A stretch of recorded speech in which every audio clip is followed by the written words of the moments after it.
Hello all, this is Zimnala coming at you with another adventure in the Kingdom of Thornwood.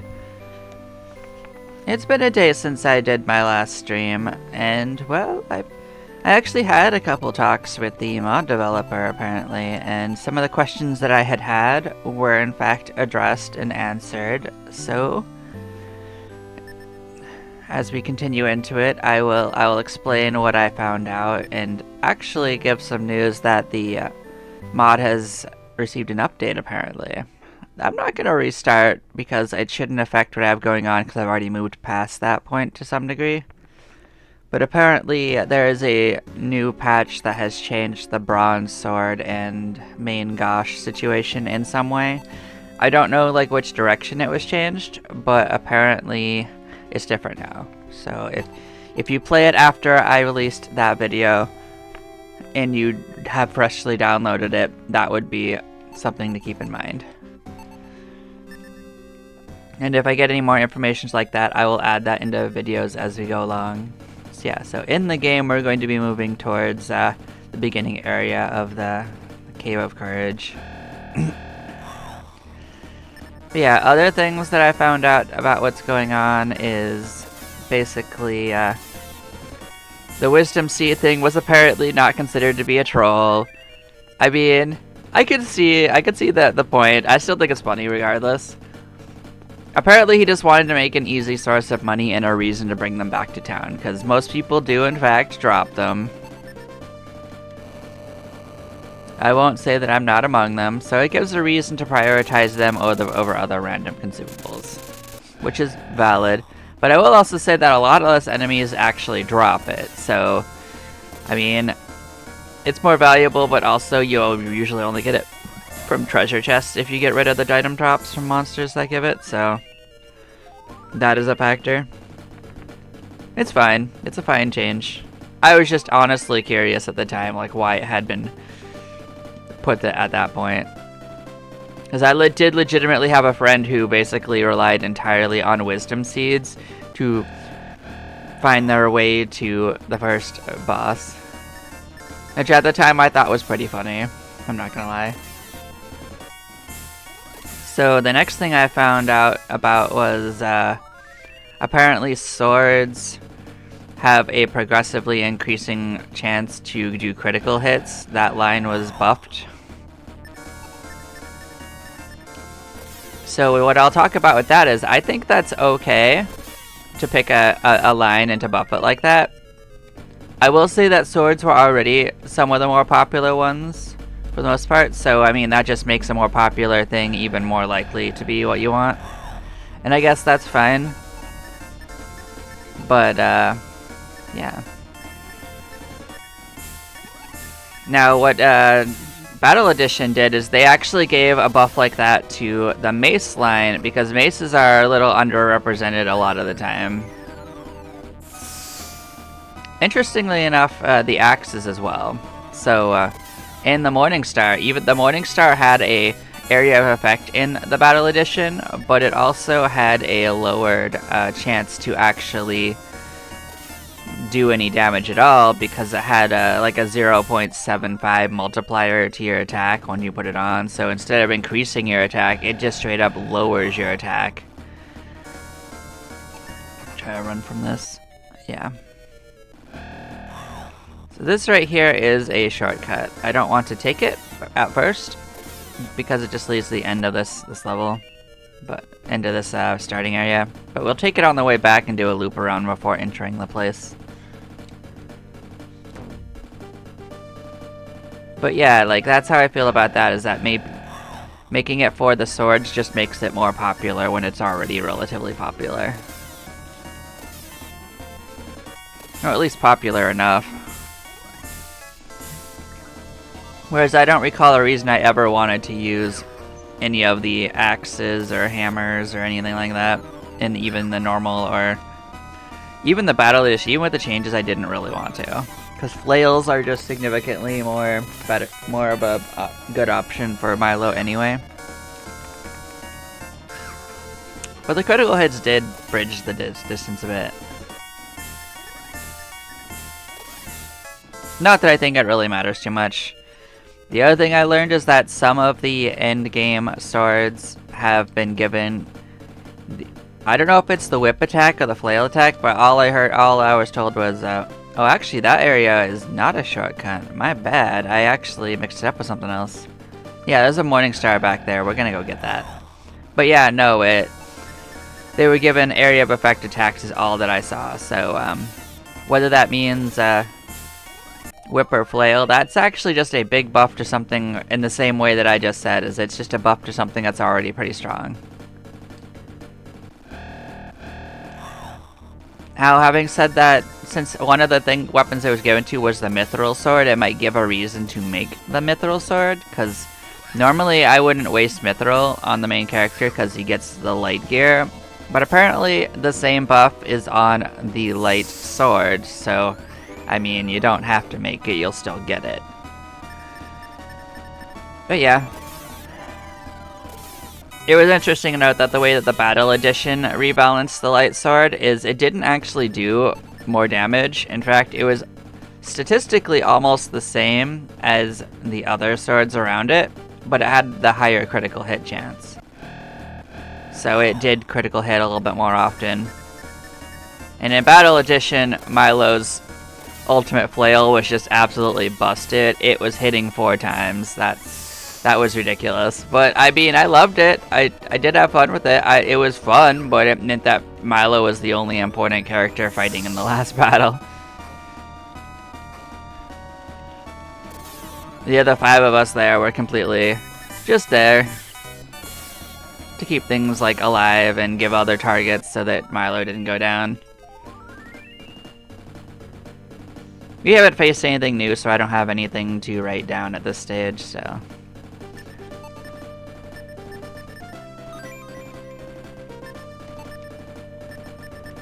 Yeah, but like I said, this is a different day. I wasn't awake enough to realize that this wasn't a shortcut. I was thinking of the next entryway, which does have a shortcut like this.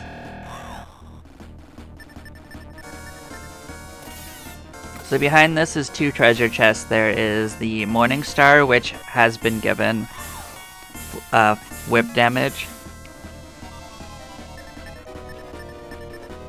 And I think the other one's just a consumable, but we'll get with it, whatever it is.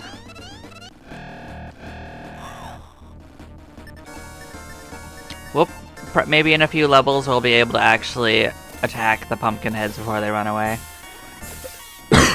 And see what they give us, but until then, it won't happen. At least we don't have to go into the dungeon to fight them, because they do show up out here. So I did some thinking about what I was talking about before. So here's some killer gnomes. We don't have any stats on these guys, so we're gonna bring out our notes. I do know that they drop a I think it's probably short axe. They said shot axe, but I think it's short axe. Like, there were a couple of minor spelling errors in the item list on the Shining Forum, so. I'm not nitpicking, 96 and 98, but I did notice it.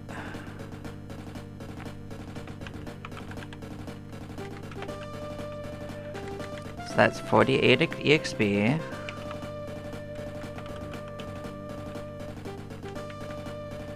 That's 49 gold. Cool. So the other entry I have for this area is the Stinger, but I don't have their values. We'll get it as we go.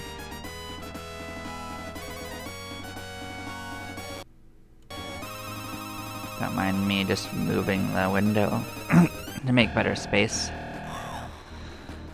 I know it gives us a minor momentary pause when I move the window around.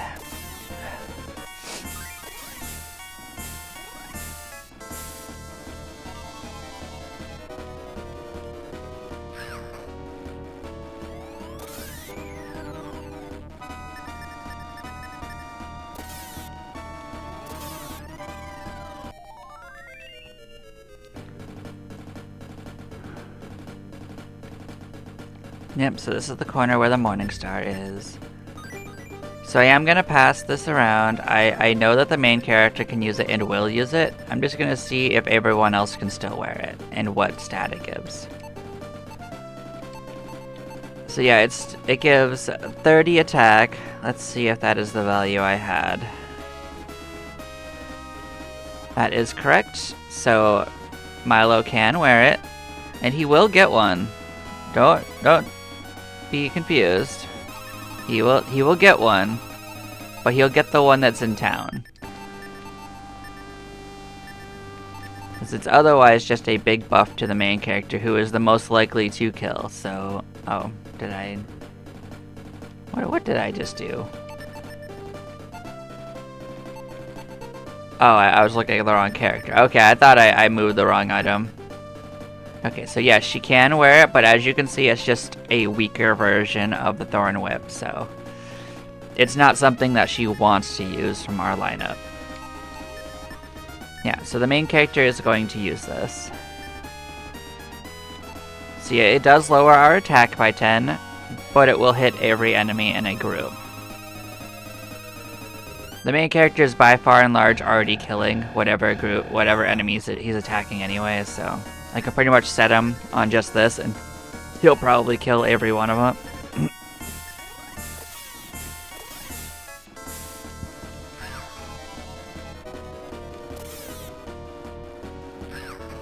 But yeah, area damage like that is useful as a weapon if you don't have a better choice, but I do find the flail to be overall a better choice because it can hit the same target multiple times.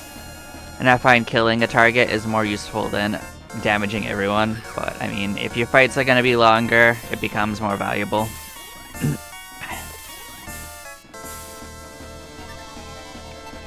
And basically on that topic, back on the balance of the light sword, I hope it has the flail, not the flail, the whip effect, because I don't want it to be super overpowered for, like, say, the final boss.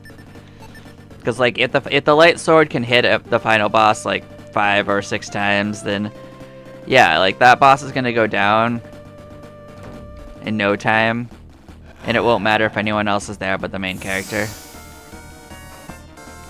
These guys are actually cooking us a little bit. It's not like Battle Edition, but they are cooking.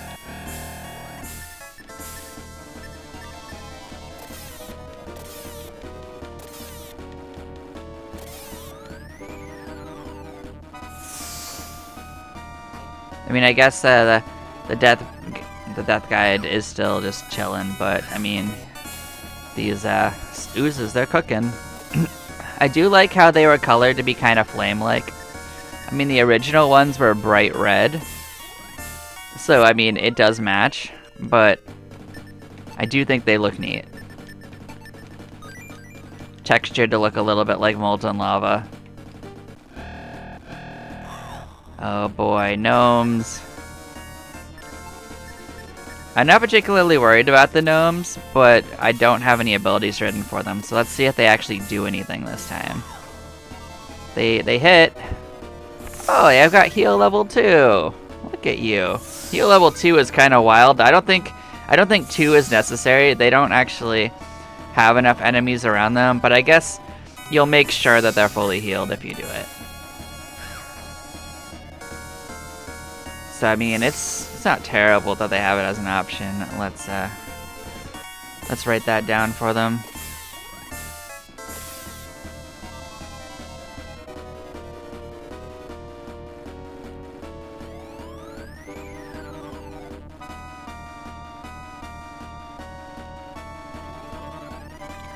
So heal level 2. That's an interesting ability to give them.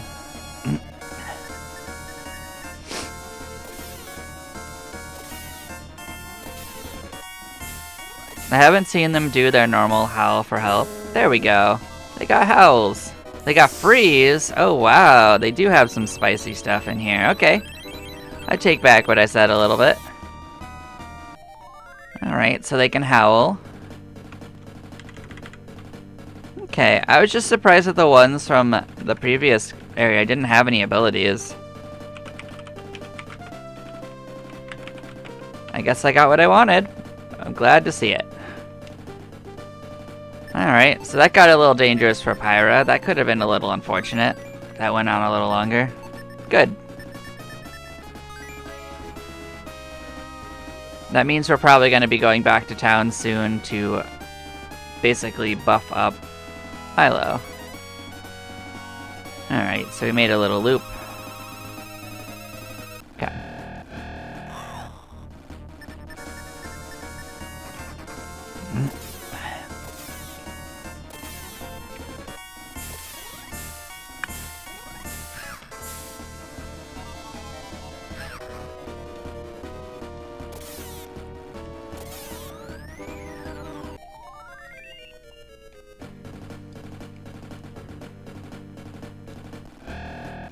So here's our stinger friend. We can get a reading on them.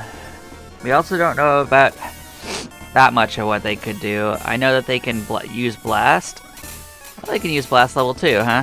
I don't know if that's an increase from before or if they can also cast blast level 1, because what I had written for them was that they could cast blast level 1. So sometimes enemies can do both. So I'll still keep a question mark next to blast level 1 until I see it. The other thing I had written for them is that they can cast slow.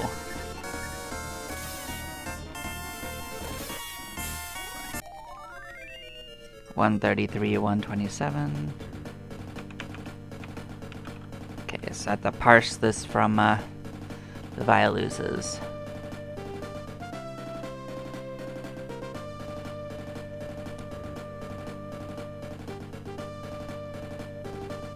So that looks like 45 EXP. Okay.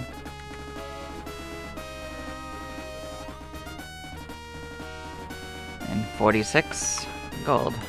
Cool.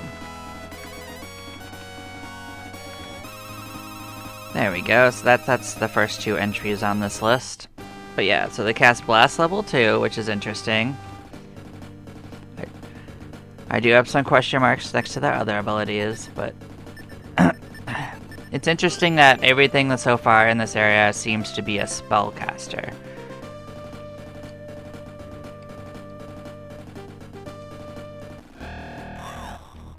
Other than these death guides. But they are a holdover from the past dungeon. I mean, I guess Vialoozes are too, technically.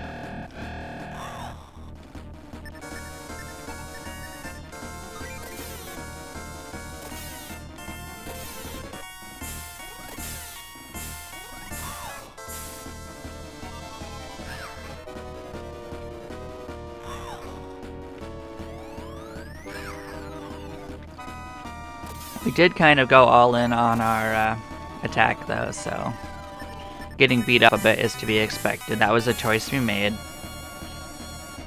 It'll self-solve itself as we buy equipment though.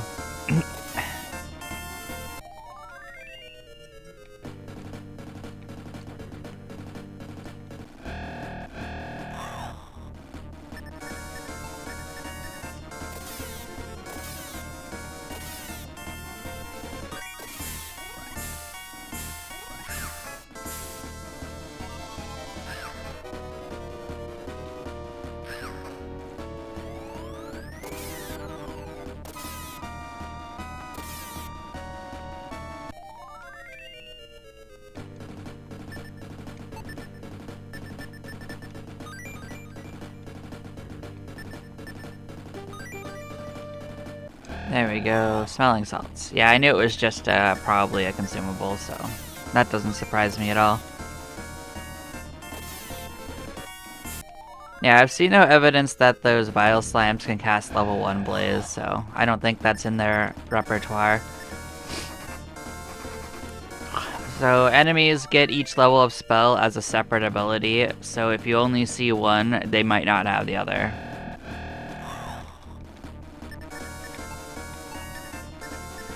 I guess I should just target it with everyone because they're the only ones doing significant damage.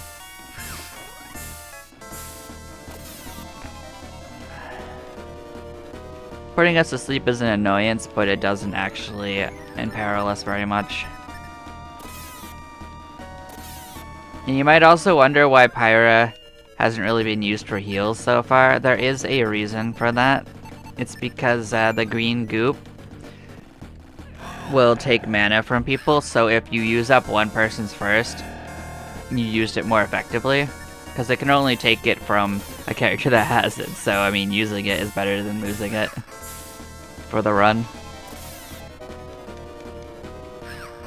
So if you like strategize taking all your heals from one person, like you'll lose less on the later goop piles. It's just a strategy.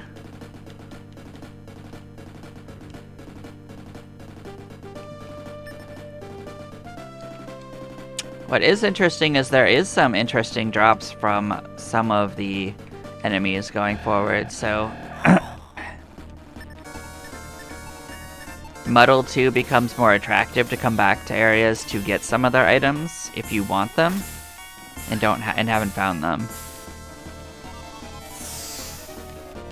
So some of the enemies drop like fire staffs and ice staffs, and I don't know if they have like an extra benefit like Battle Edition. I'm gonna kind of suspect maybe not, but I'm not gonna assume. I kind of wish he didn't put them to sleep.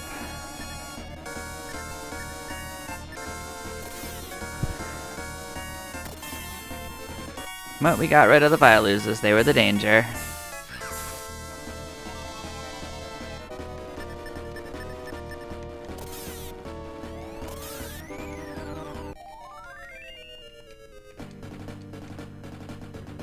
Yeah, I'm not making like quick speed into the dungeon. It doesn't really make a difference to me. Like, we're not going to get very far anyway with how much we're getting hurt. So I'm kind of just moseying around and seeing what enemies can do right now.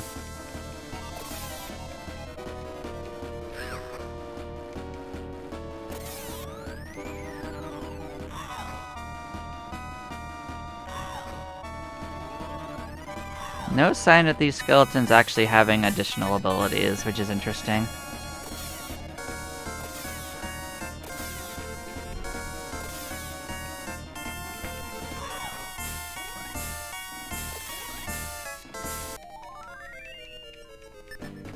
To me, it almost stands out more when they're ordinary, if that makes sense.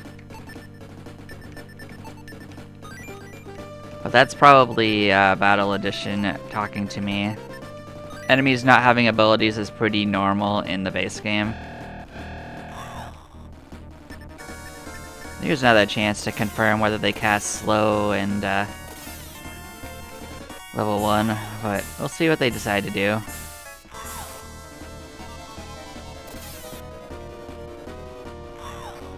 Well, they didn't do anything out of just attacking, so I guess that wasn't a chance to see it.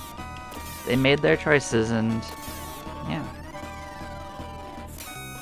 Yep, we've already seen level 2.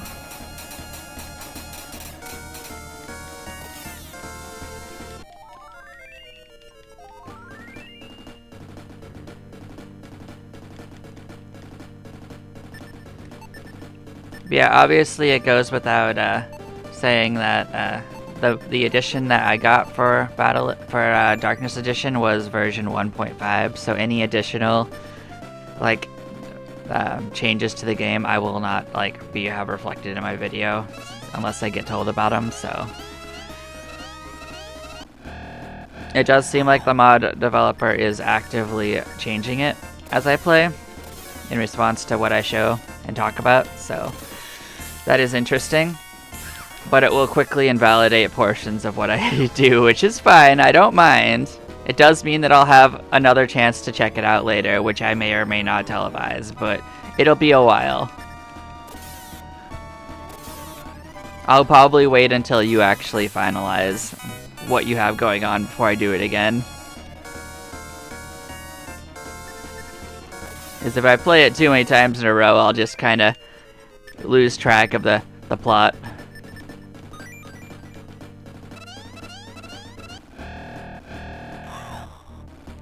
Yeah, now Milo's completely out of MP. So we're basically gonna step foot in there, do some minor exploration, and then go back to town. We should have enough to buy the other Morningstar now, if I was to guess. I haven't really looked, but it seems very likely. We're not going to try to fight the turtle boss for a while. That's gonna be a end of the trial adventure.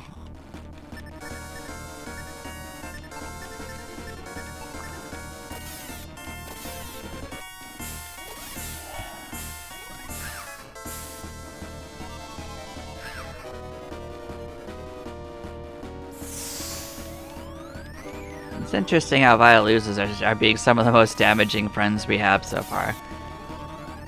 I think their attack strength was actually buffed a decent amount because they're doing good damage to everyone. It's not just that their magic is pretty decent for this area. They do also hit pretty hard when they choose not to attack. So we did get a stat up for Milo. Oh, did Milo already have it? Nope, we're gonna give it to Pyra then. Cool.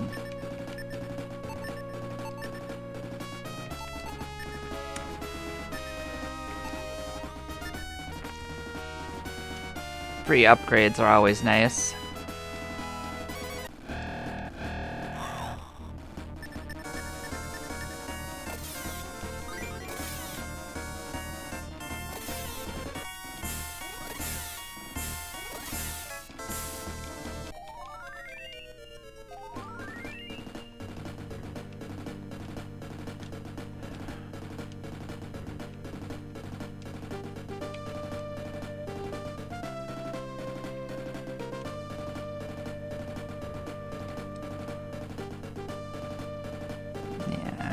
Here's the entrance. So I guess it took about the same amount of time to get to this point as it did my first stream. But we're gonna be stepping foot into the actual trial now. I guess that also took me about half an hour to like sort out items and whatnot, so. Like I said, part of that is just me rambling about stuff, and part of that was just the fact that this is actually a little bit of a challenging entryway. Like, as you can see, we took a significant amount of damage on the entry, so yeah. We're not really like face rolling. Like, that was basically my experience with Battle Edition, and my experience with the main game is that I tend to be like having a little bit of trouble at the back end of a dungeon, but once I get better equipped from going back to town, I'm usually face rolling for a while. This seems like a smoother experience. Like, there's some good challenge just walking around, and I like that, actually. I think that's a nice change. So kudos to having it be like a somewhat smoother experience of difficulty. Maybe it'll actually just get harder. This might actually end up being an overall more difficult experience than Battle Edition if you know what's going on.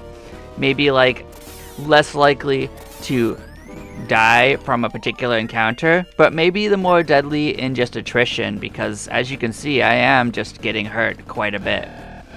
Whereas in Battle Edition, it was pretty easy to get to the point where you could run from anything actually dangerous. Actually, fighting enemies here is getting us reasonably well hurt.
I'm just doing this to get all the mapping in.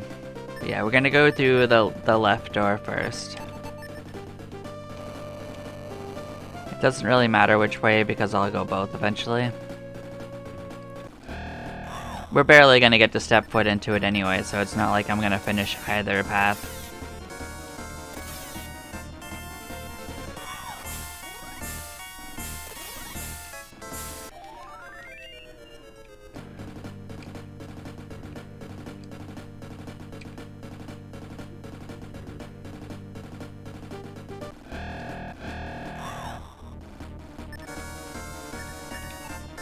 So what's interesting is that the stingers are also spellcasters, so they're as much of a valid target for me to multi-hit. Like, I don't have a particular target I specifically want dead in this group, because they all can do a decent amount of damage if they choose to.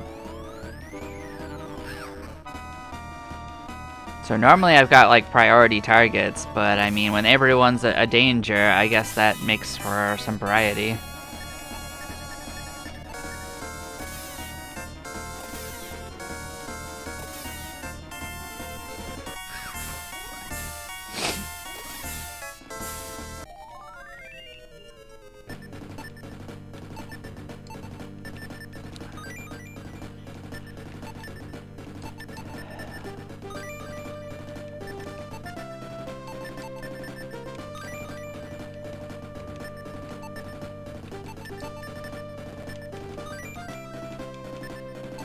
How is the total for characters' HP?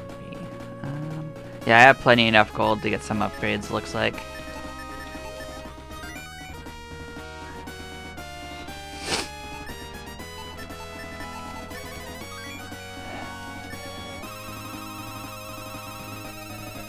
So this is where the turtle boss is.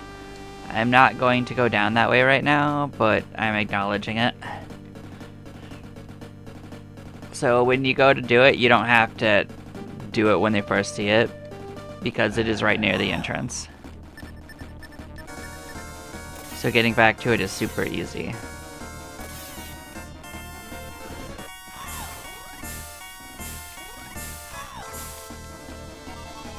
It's also not relevant until you beat this dungeon, so getting the Orb of Truth doesn't do anything for you.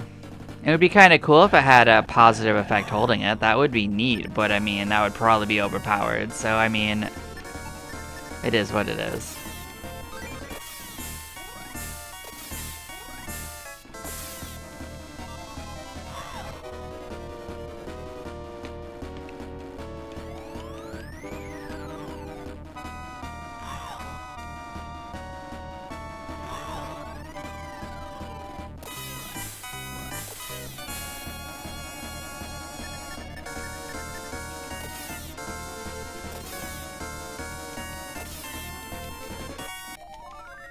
It also feels good to not feel like I'm over-leveled for the area I'm in. Like, I won't lie, that is a part of what happened in Battle Edition, is you do feel like you're over-leveled a decent portion of the time.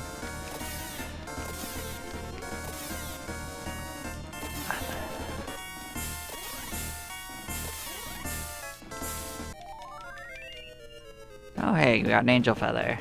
Neato.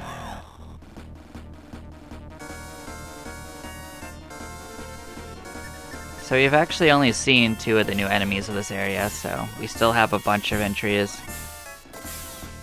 So another interesting thing is that the first trial actually has, I think, the most enemies of any area in the entire game. The Cave of Strength has more. It has 15 different enemies that can show up. In contrast, outside of the ones that you get as carryovers from the last one, I'm not going to count them, you only get 10 new enemies, I believe. So yeah, this is going to eat up our MP, but we did get the Angel Feather, so that's fine. Here's an enemy we haven't fought yet. They should be like the other ones, they probably do critical hits. I don't know what else they can do though.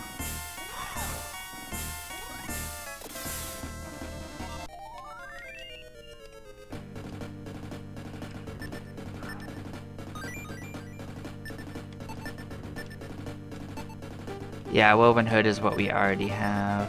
We don't need to do anything with that. We're gonna sell that, of course. Clodhoppers look like trees. That is a interesting choice. So these are also, I think, different colors. I think this is the same color as they normally have in a different area, but I might be wrong on that. But these as trees is pretty funny to me. I also didn't pay attention and write down their EXP. I was surprised enough, but it won't matter. We'll have more chances. So Clodhoppers do heal level 2. Interesting, interesting.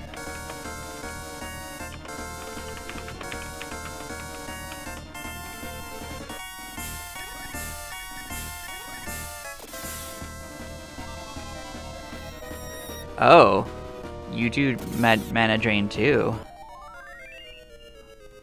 Oh boy. That's not fun.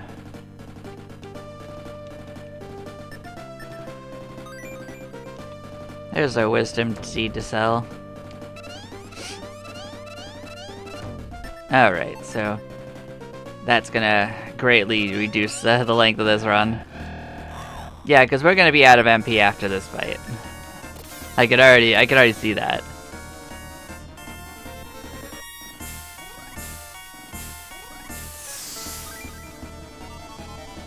I doubt it has more abilities than what we're seeing, so. Those two alone make them pretty relatively annoying, which is fun.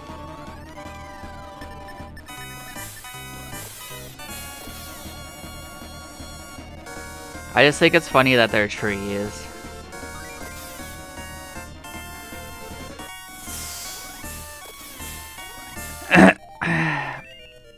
So healer fruit. We'll also sell that. Okay. Was that 208 and 240? I think that's what I saw.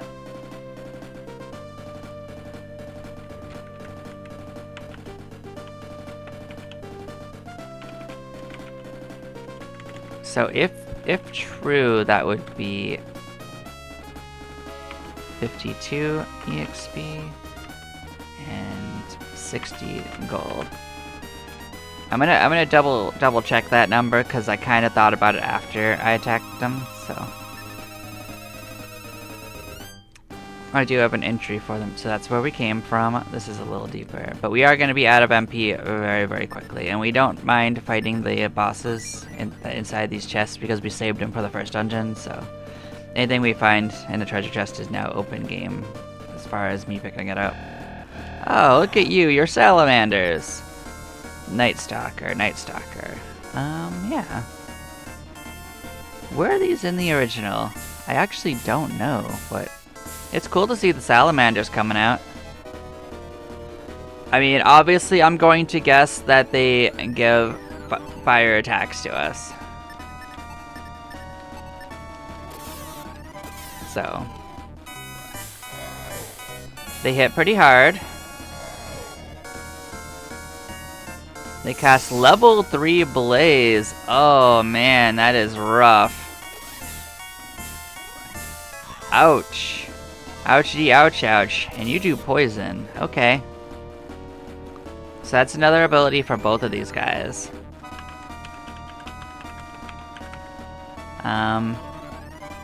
Yeah, that's real bad for us. Let's hope that we can kill them to some degree. You might party wipe.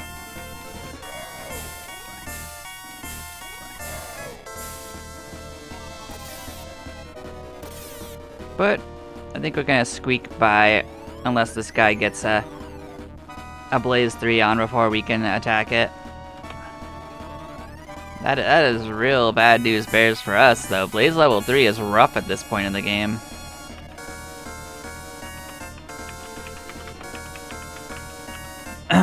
Let me just make a little comparison to see where that showed up first in Battle Edition. So Battle Edition didn't give you a level 3 attack spell on you until the Cave of Truths, which was one dungeon further. So that's actually rougher than even the Battle Edition, so that's fun. I like it. I like the risk of this enemy, believe it or not, but 40 on all members is a danger.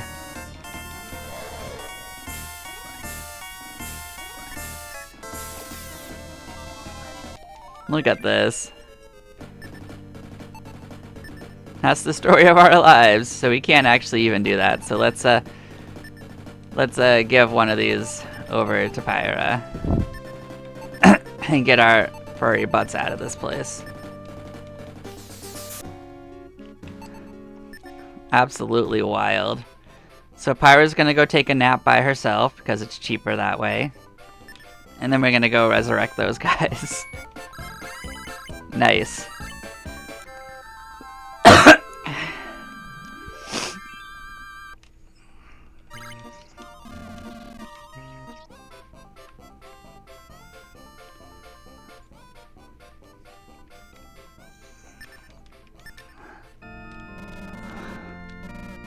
So erase my thinking that it might be between the difficulty of them. This might actually be more difficult. It depends on how it works. Like, cause here's the thing: is that at least in the early game, it's more difficult.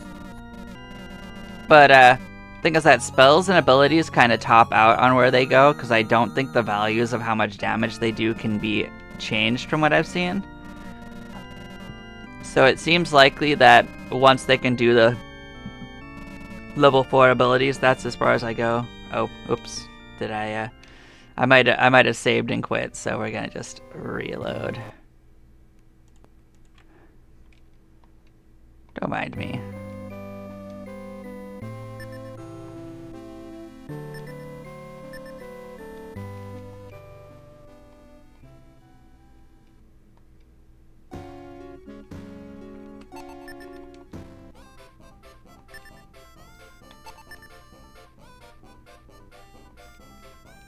Oh, did I not even save that run? That's unfortunate if true.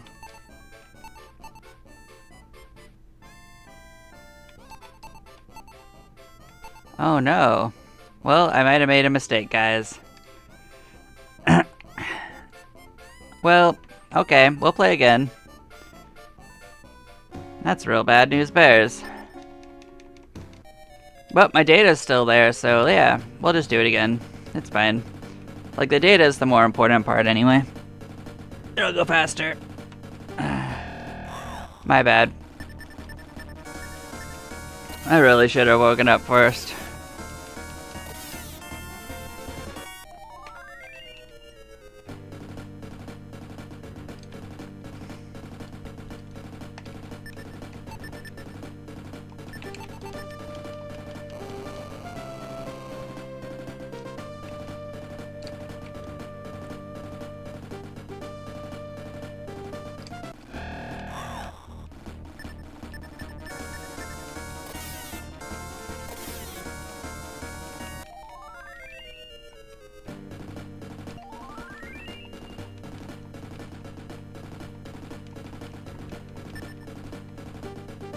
And that goes to show why you shouldn't just autopilot sometimes. I got caught up in what I was saying and not what I was doing.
Oh, and see, we're back up to our stats. So like this is basically nothing has changed. We just kind of invalidated that EXP gain. So yeah, they can cast freeze.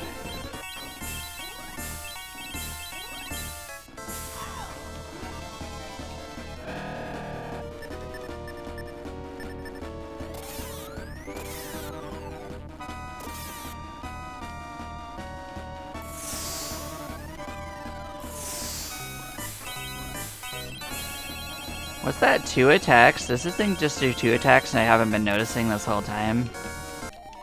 Maybe they do have double attack. Huh. But it's not always. They may have both double and single, so I'll keep an eye out.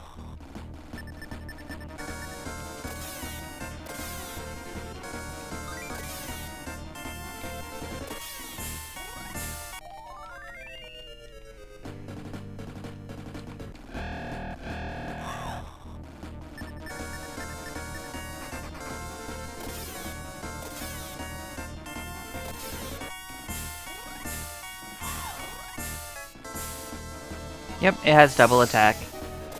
Okay, so that does also make them more dangerous by a significant portion, because going twice means that they do their stuff twice as often too. So yeah. Double attack in there. Okay.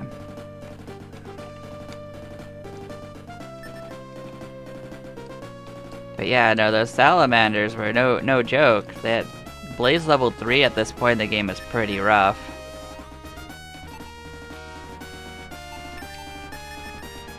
And I doubt that that thing I used with the fire staff is gonna work here, so I think I'm just gonna have to deal with it. I don't think that's a function that it normally has, so I don't actually have any idea like if it was bugged or not in the battle edition, but I suspect that it was.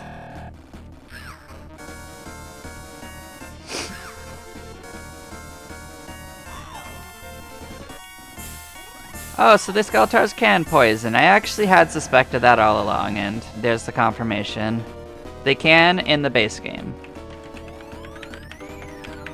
I'm a little surprised it took that long for it to show up as what they did, but there you go. They did it.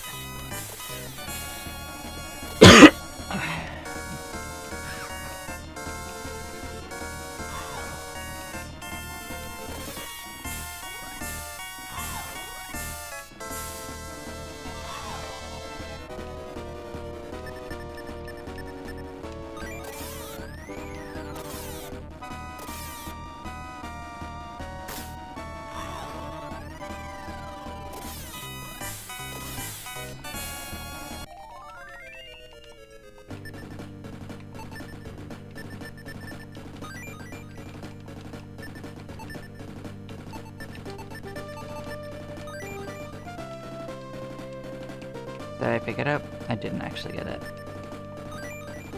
So how many people have poisoned? Is it just, yep, just the main character? Okay.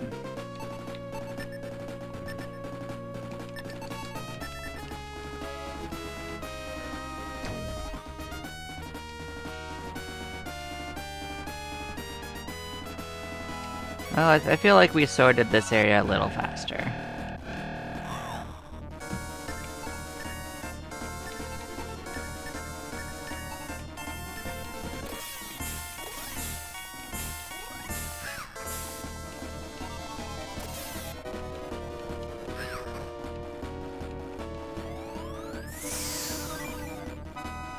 Wow, you chose like the one monster that wasn't actually going to be injured. Good for you, Killer Gnome. Yeah, the Skeletars are just poisoning people left and right now, so that's fun. They just decided they didn't want to do it last time, I guess.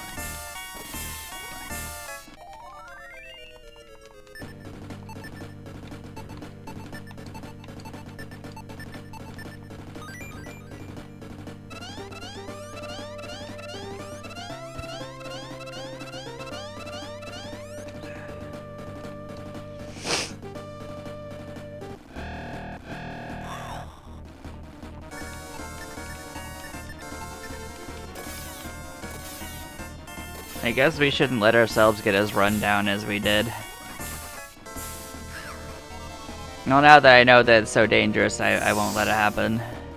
But that was actually pretty nearly a party wipe anyway, even though I lost the progress. So, it's a wake-up call. In more than one way.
Well, that's not too good.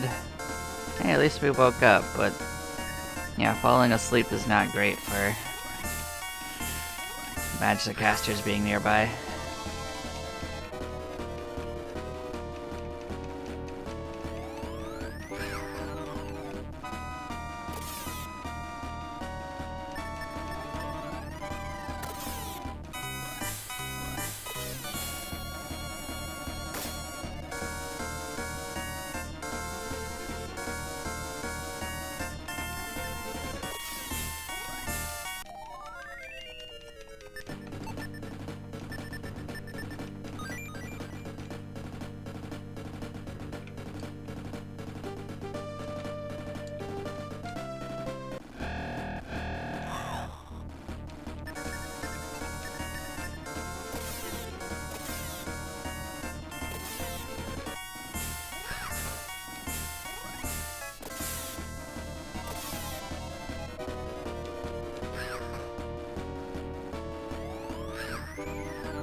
Look at you completely getting us surrounded by spellcasters. That's gonna be awful for us, potentially.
At least we'll get back as far as we explored in, even though I think we didn't do as much fighting to get here, so our gold count will be a little less, but we'll have enough to buy the Morning Star at least, and maybe some armor.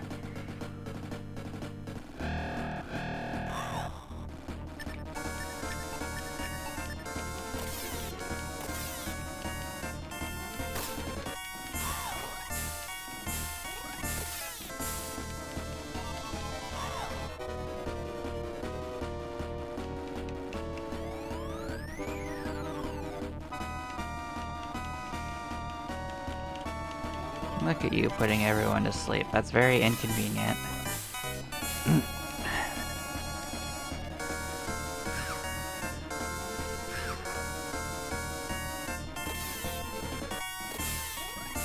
So far nothing's had sleep hit though, so that's interesting. So here's where the turtle lives.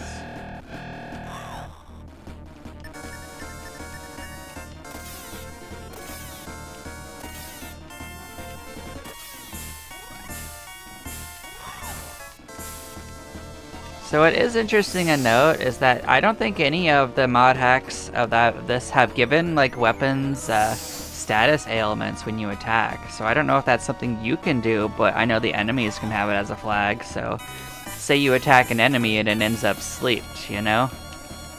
That could be real interesting. Like maybe a low damage whip that puts enemies to sleep could have some utility.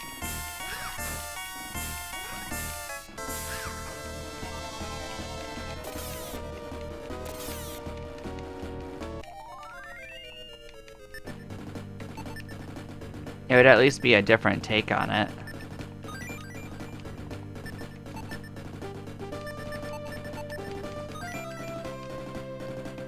That's just a random thought I had based on what I just said. Look at you giving me a whole bunch of stingers.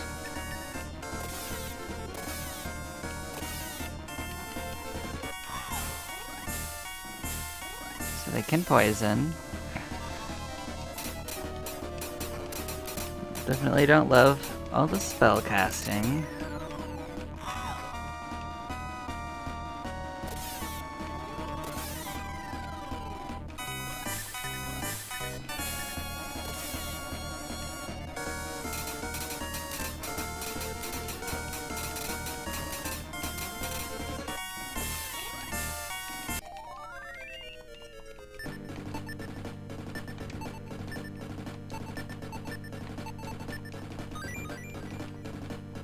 Who was it? Was it Milo? No, it was the main character. Okay. I just didn't want to waste a detox on the wrong person.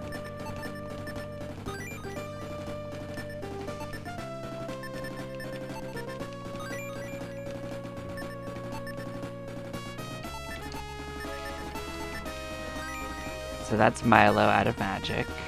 So.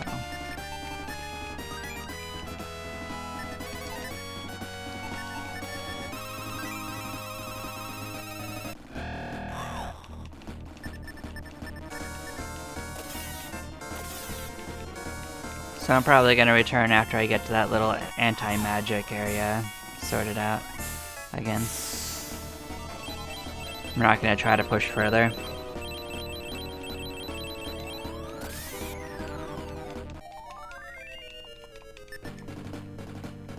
That was about when things started getting a little too spicy anyway.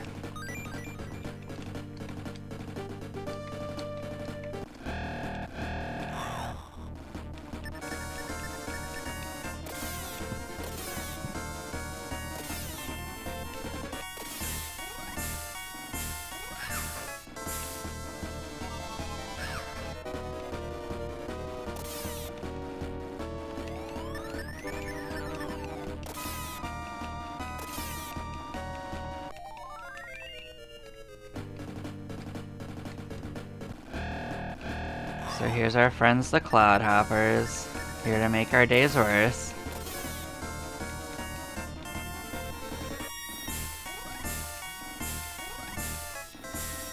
Of course.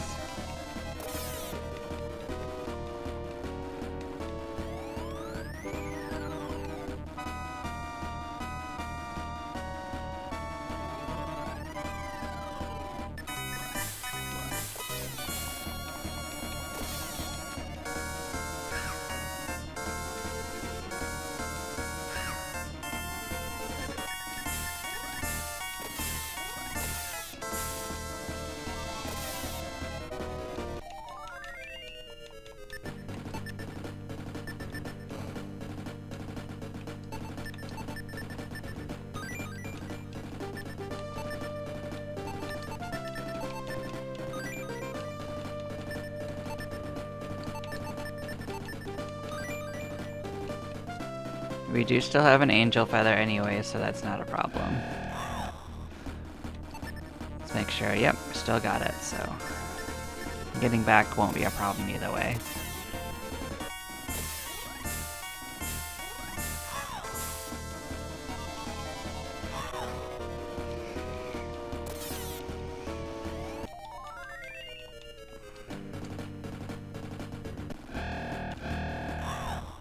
Yeah, we don't have a read on what the wild orcs can do.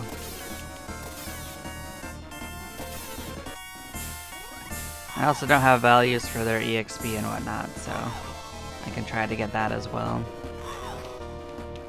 As long as I remember at the right time.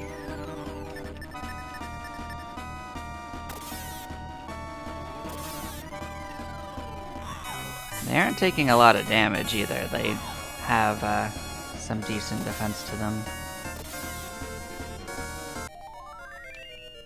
192, 194.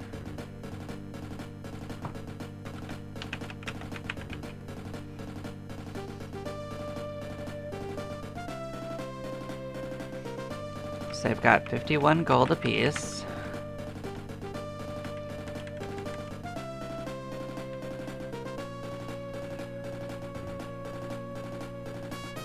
51 EXP as well. So they're actually equal. Cool. I didn't get confirmation on the values of the Cloudhoppers, so I'm gonna have to keep an eye out on them again. I wasn't paying close enough attention at that time.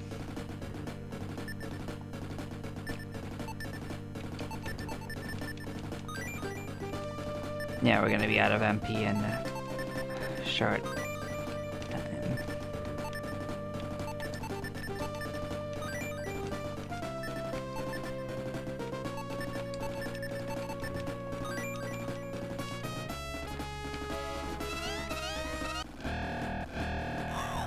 Yeah, more of you guys. Well, you can't really take more from us, so you're not as big of a current danger to us, so...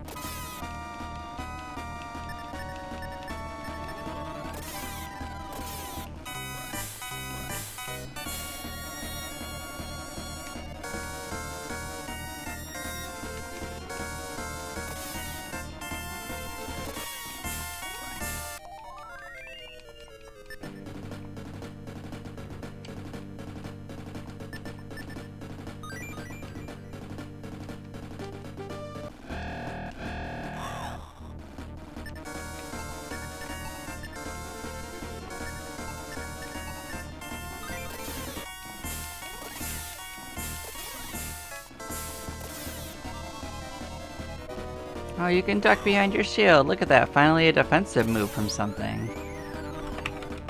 Interesting.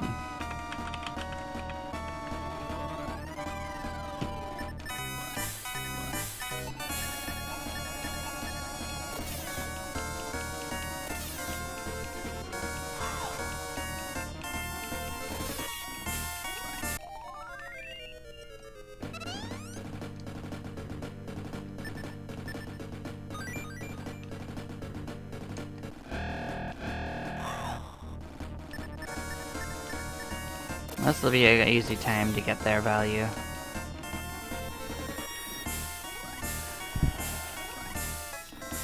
Yeah, that's right. Waste all your turns draining. Oh, you can howl?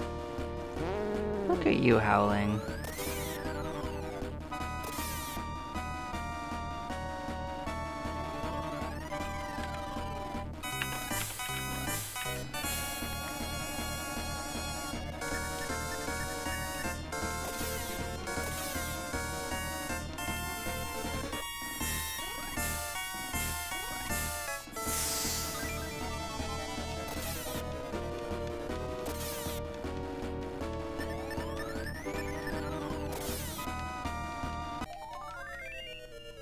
$208, $240. Yep, that's actually what I had values for him. I just wanted confirmation.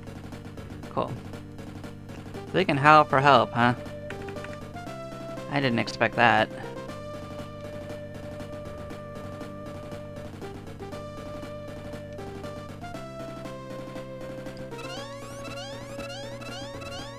And this is where we're going to escape. Before things get worse.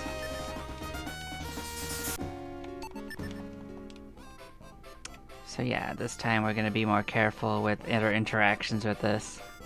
I actually have never really liked that they let you do that anyway in the game. They will let you not save the game and then turn it off. Whereas I thought I'd actually saved the game and I told him no on the other. I guess I reversed it somehow.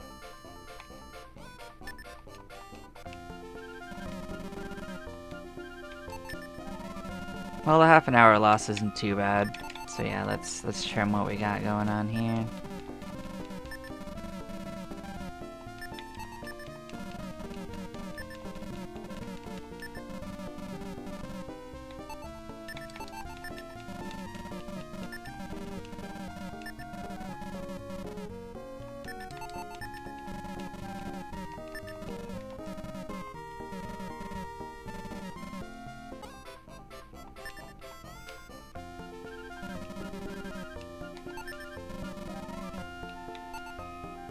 So yeah, we're gonna take the Morning Star for Milo.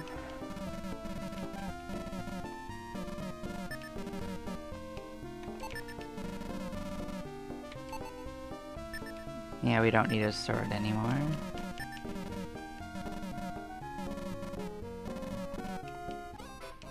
Let's get that on there.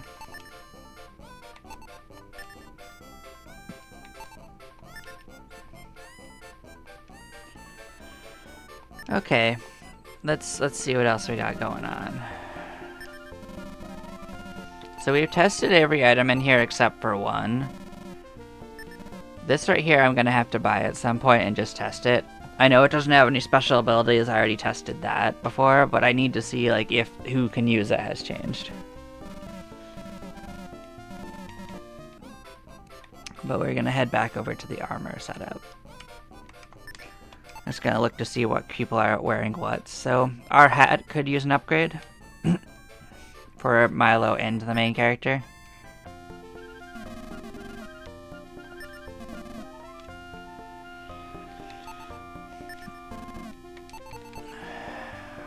So I don't think we actually tested the fur hood, unfortunately. So we're gonna have to check that out again.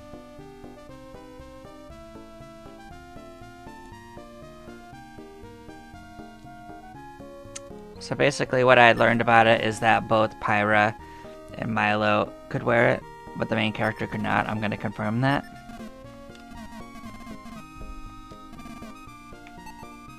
So I'm gonna buy it just to look at it.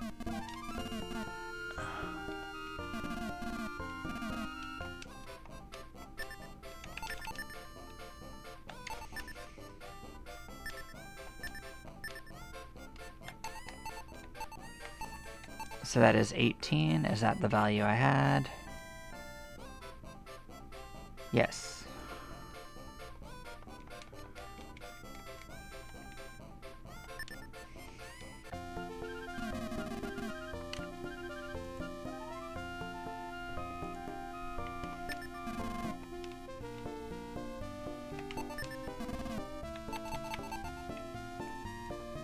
But yeah, I'm gonna end up buying a bronze helm for both Milo and the main character, but I'm gonna confirm that Pyra cannot use it.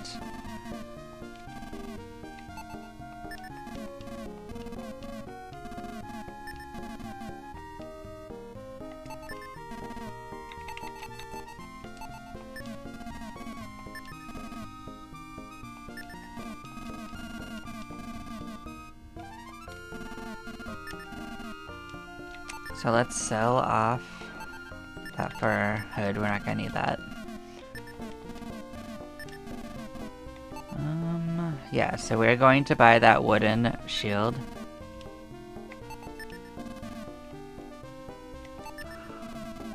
And give that to Pyra. Because she can't actually use the offhands, I believe, so.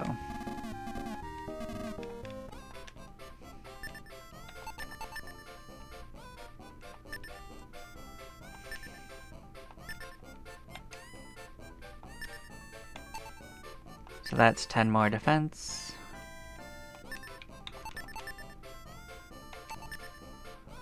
Because it's the last slot, it does make you go back in to change the other people, which is unfortunate, but I mean, it is how it works. But that's 20 more defense for Pyra, so she's got the most defense of anyone, but that's pretty standard. So there's a progression of like 10 for each one.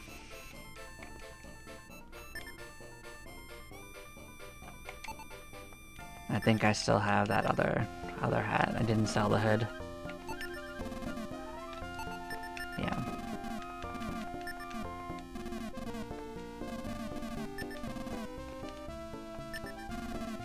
Let's look at armor for the main character. So if I remember correctly, we're using this. We can't afford the chainmail or this bronze armor, so we actually can't get a better piece of equipment for them, I think. I think we might just be best in slot for what we can afford. Well, except for her. I guess she could use a mild upgrade if we wanted to splurge on it, but I think we're okay, actually. This time let's go in and actually save it.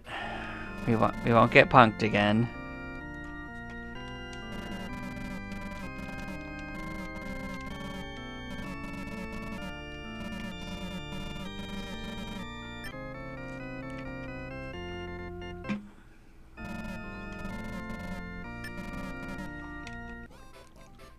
Okay.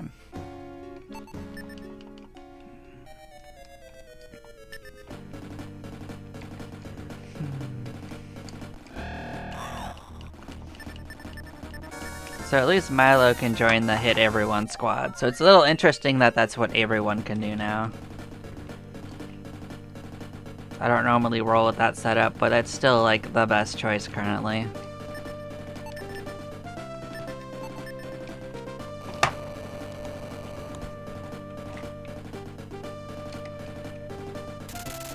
Oh, hello there, Crab.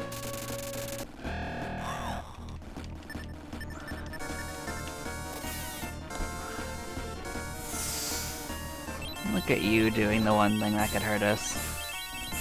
Good for you. Keeping yourself relevant.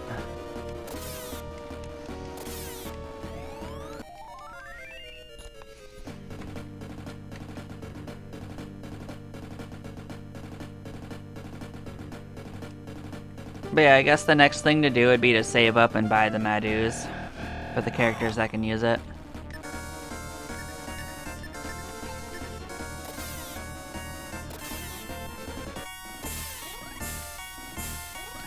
I mean, I don't know that Pyra can't use it, but I suspect since she also couldn't use the main Gosh, that she also can't use the Medu.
Yeah, we should take a considerably less amount of damage because we'll actually be killing some of them before they attack us. That was the biggest reason why we were getting hit so hard, is that they were largely not dying at all on the first round, so that was becoming a problem for us.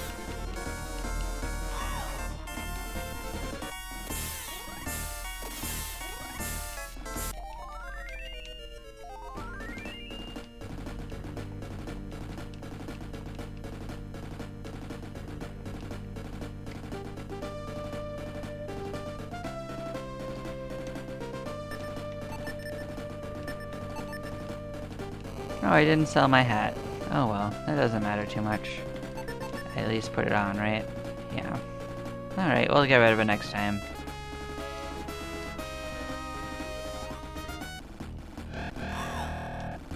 Look at you just not getting a chance to attack. I think you're gonna have a real bad time.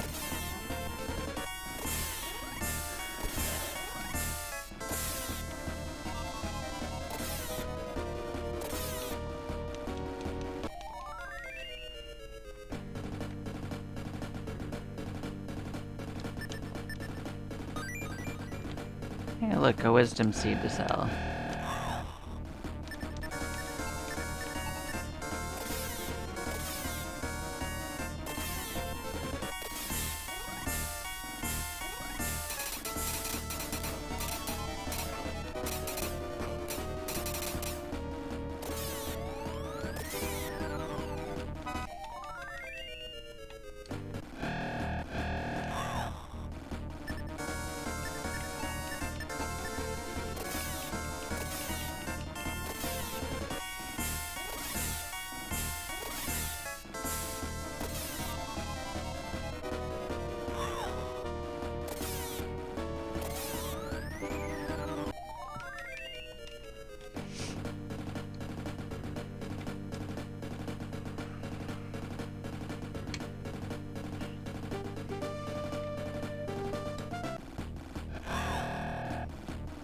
Oh, they can cast slow. Okay, that's confirmation of it.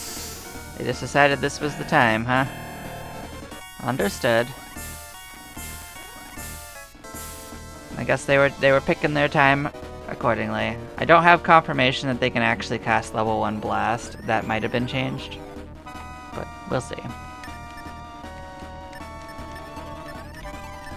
I did have that written down from my previous version playthrough, but anything can be changed, I imagine, so we'll see. If you ever cast it, then I'll record it.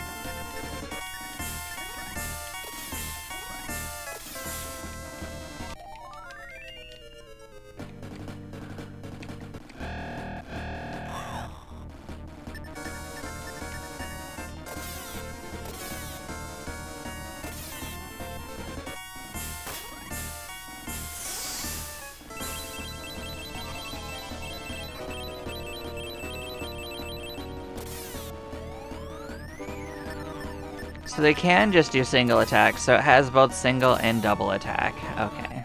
As I said, they are separate options for them. It'll choose between one or the other, or it'll only have one of them.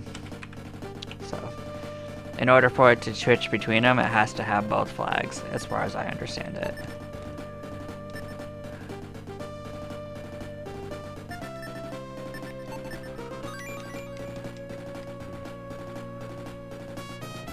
There's also a triple attack that I haven't seen so far used in this mod.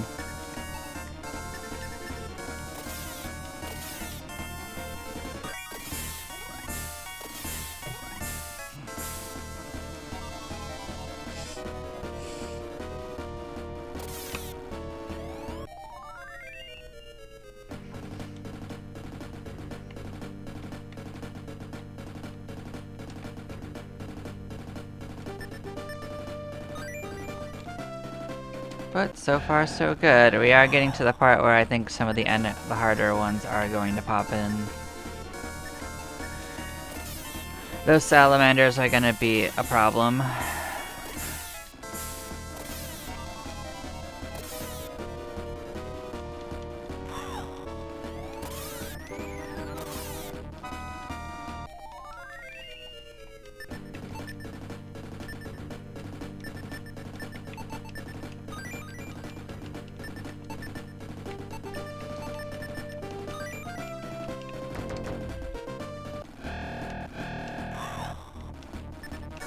It's like 3 casts of that will like party wipe us from full health.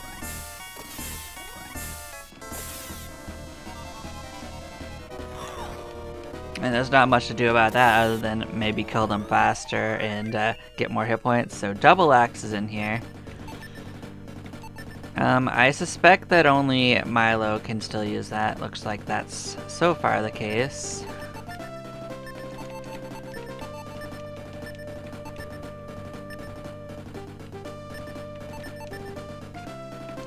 Confirmation. Yep. So let's get that entry into there.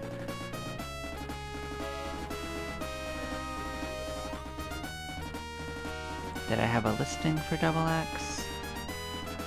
So I will note that you had that to the mod developers, you wrote down short axe, but they give double axe. Actually, you wrote down shot axe, but they give double axe. So you may want to update your list, I suppose, potentially. But either way, let's get our double axe in.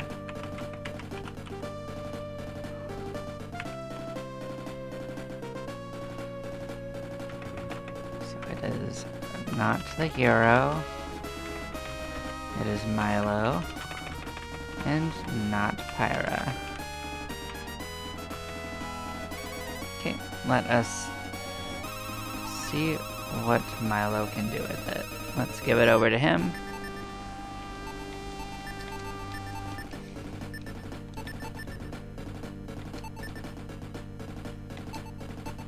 So that is 50 attack, which is pretty decently strong. I do suspect that it doesn't have anything fancy going on with it, so I will try it out in a battle. That doesn't seem too bad to at least experiment once with it. Oh, look at you coming in here.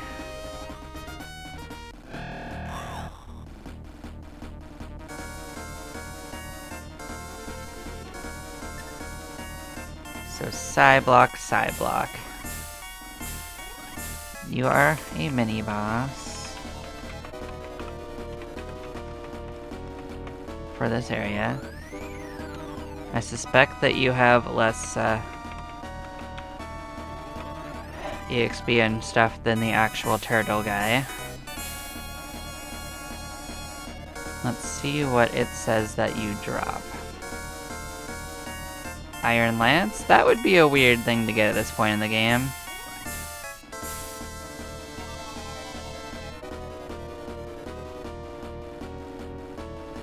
Let's write that in there for them.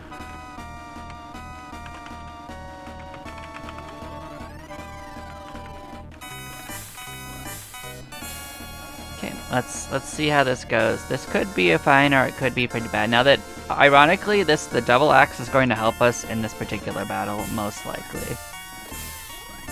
So we do decent damage to them. I didn't notice any special ability of our attack. And all he did was attack us. So 115 and 90. That's not a super amount. So they're not being given, like, huge amounts of threat. Let's try that again. Let's give them a chance to do something. Let's fight a few of them.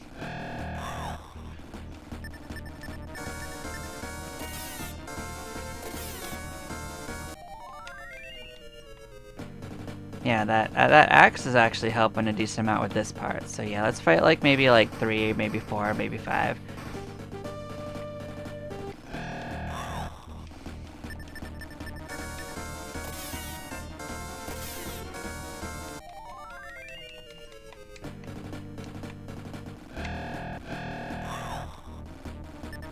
Because, like, there was no way to tell, like, if we were doing special, like, attacks with that, because, there was a single target, so... But I don't suspect that it does. If I was going to guess, I'd say it probably just does single target, stronger damage.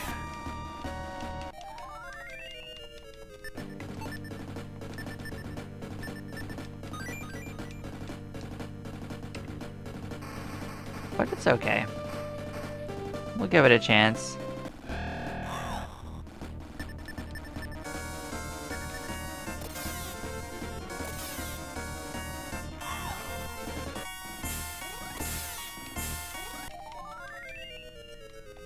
So far it's just attacked decently strongly. It hasn't used any moves, which is interesting.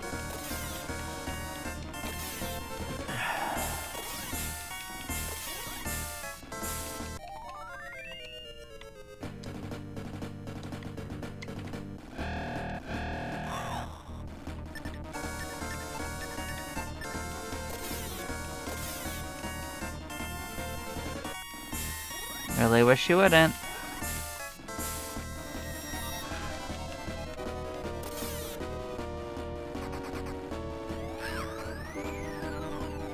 Yeah, so it just hit a single target.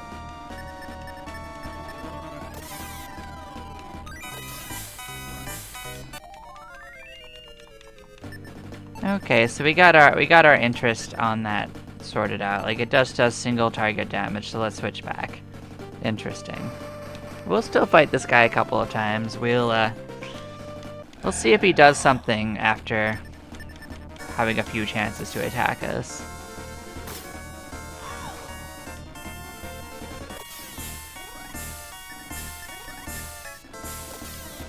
And we could always try to get that lance anyway, like, that is an option. Not that I think it's a better choice for us unless it does something similar to what the Morningstar does. But if it has flail damage, obviously I'll take that over what it currently does.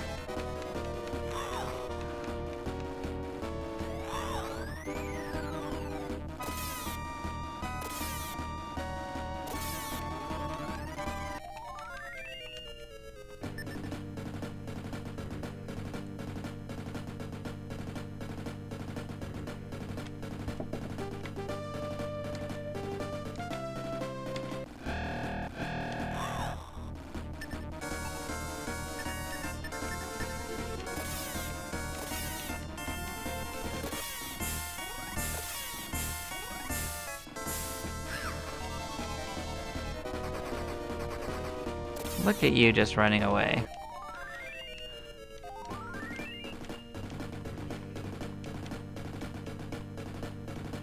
So I guess we've gotten scary enough that the Vile guys want to run. Interesting.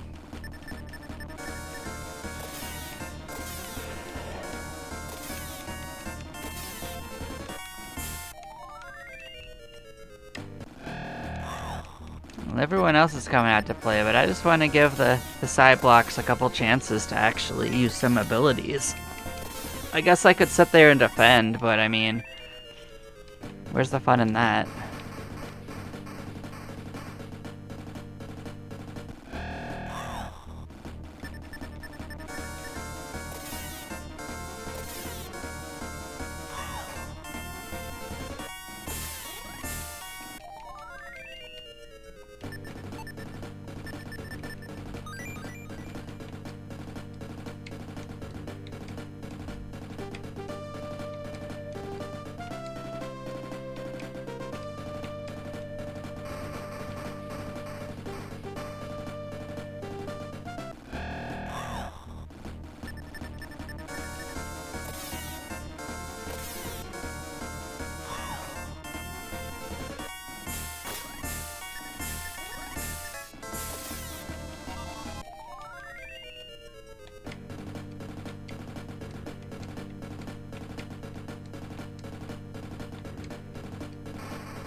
Yeah, it hasn't done anything other than just attack, so I'm gonna guess if it does anything else, it may be critical hits.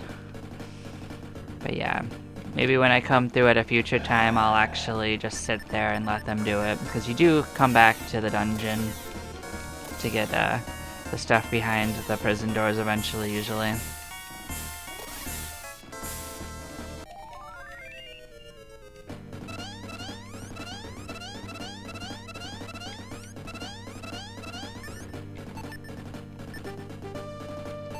I actually forgot to get an angel feather, so that's a little unfortunate, so I gotta give myself some leeway for getting out.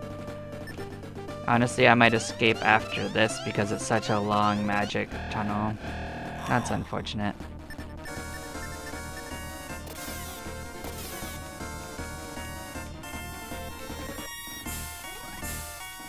It's fine.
No sign of any critical hits though, so if they have an increase in chance, it's not especially high.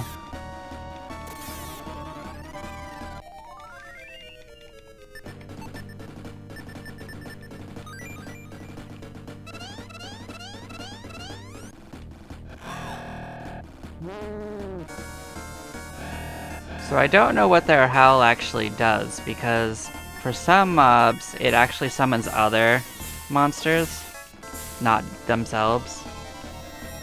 It's never been answered yet, so I don't have a knowledge of that.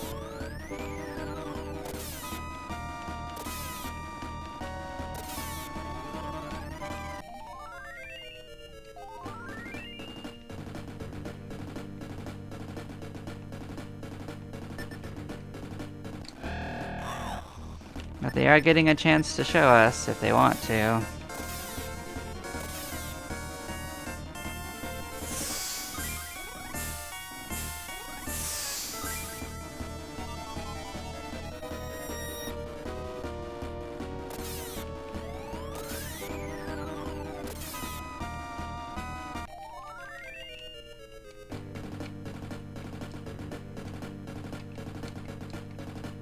There's just an absolute bunch of treasure chests over here. So there's an angel feather that's cool. We haven't gotten the Minotaur yet. This is a new enemy for this run.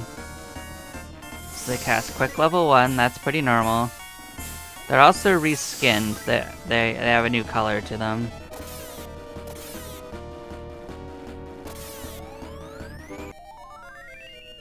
So let's write that down for them. They have quick level 1.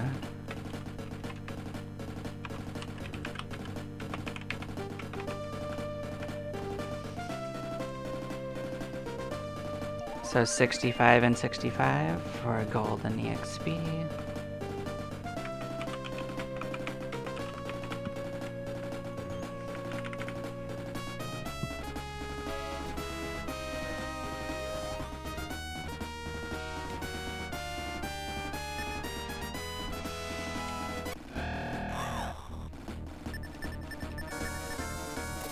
Now, so far the only thing I have for the orcs is that they can duck behind their shield. Oh, you can howl. Look at you. You summon Moria. Okay, that's something you can do, I guess. Let's toss that in there.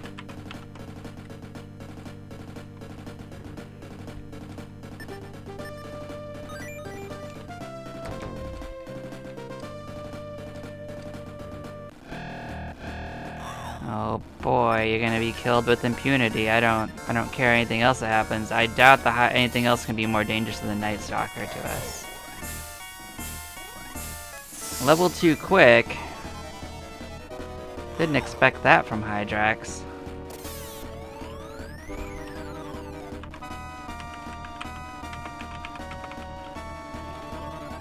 Interesting. Can't get their EXP values either because it's a mixed one. So you also do paralyzing powder.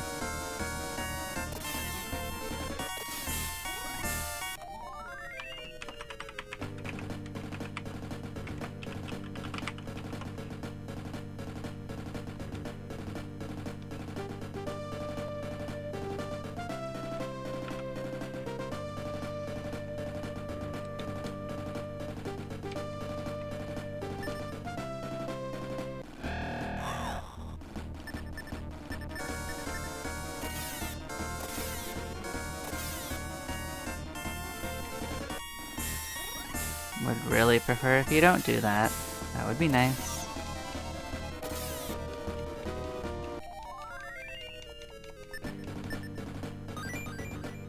Look at you being a Chesapeake.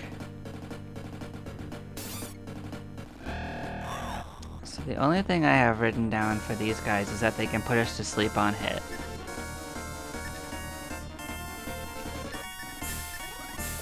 I'll do experimenting with them when I come back to the other dungeon. I don't really need to worry about that right now.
Oh, look at you, another Morning Star. Okay, we definitely don't need a third Morning Star.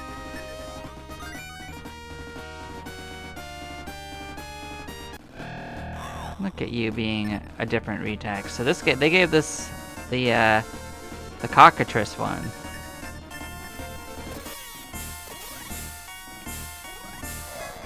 What do you do? Level 2 Blast. You're a spellcaster too, man. Alright.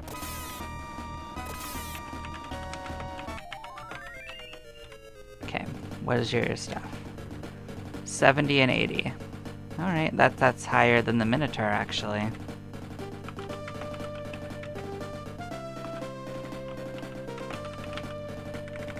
Okay, so that means you're gonna go below them.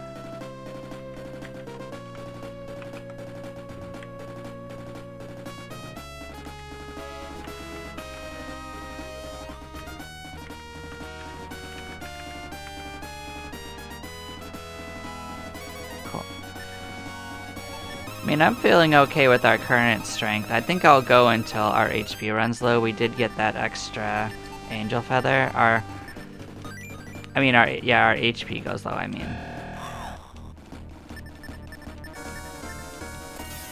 Of course, these guys could totally just ruin our time and make me go back immediately, so... So, 95 and 100. So yeah, these guys are considered considerably higher on the tier. That makes sense. They are more dangerous for sure. From what we've seen. Okay, so we can...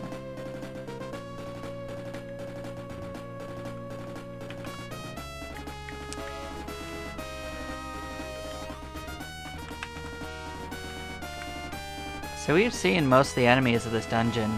The only one that we haven't seen and that we could see would be the Darkwings, I guess?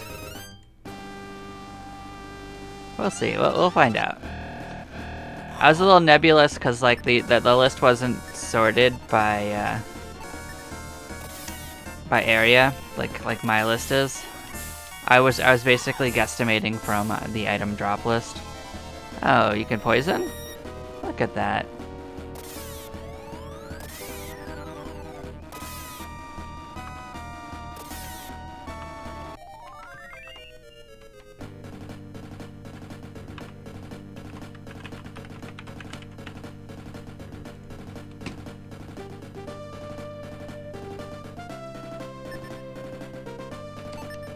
Well, unfortunately, we can't actually cure that poison, so that's a thing. What we can do is we can heal up and... But poison doesn't do a ton of damage, fortunately.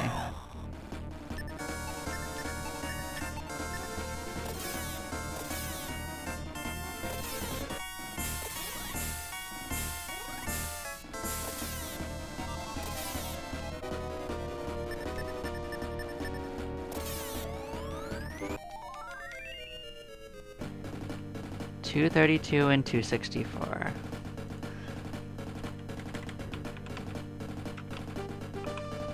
So let's parse that out. So that is 116.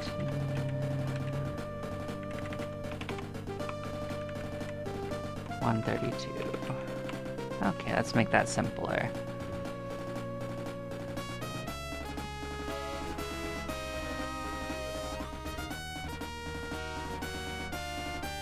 So that's 65 EXP.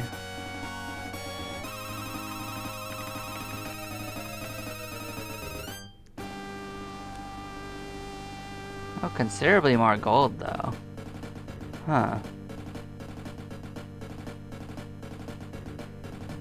Okay.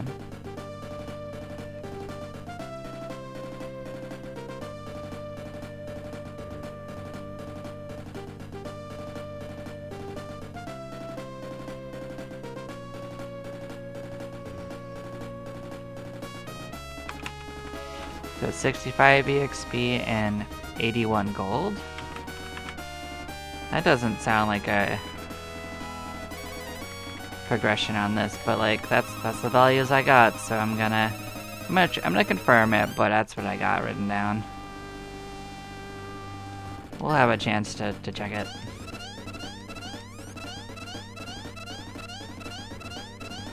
It just isn't following the progression, so I don't fully trust it. It's fine though.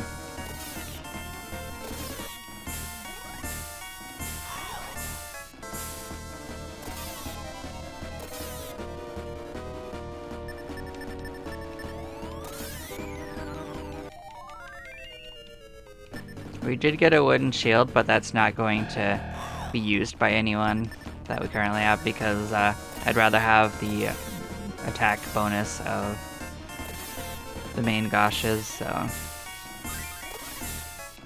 that's what's going on there.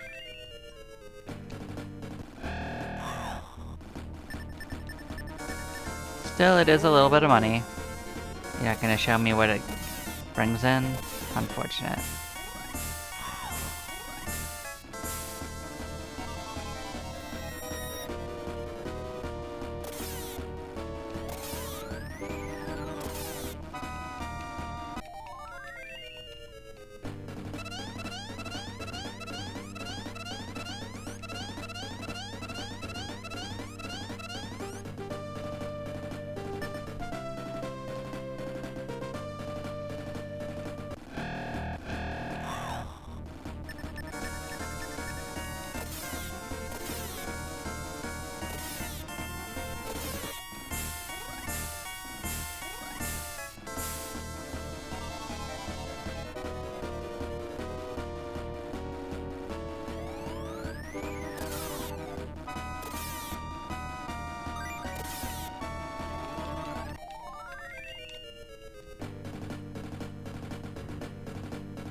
There's also a chance I got turned around, so we'll see if that happens.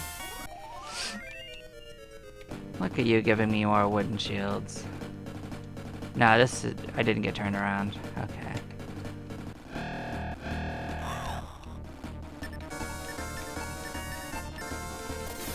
I mean, normally I would kill the Clodhoppers first, but they're actually less dangerous to us if they don't have mana to get rid of. Because they'll waste their turns trying.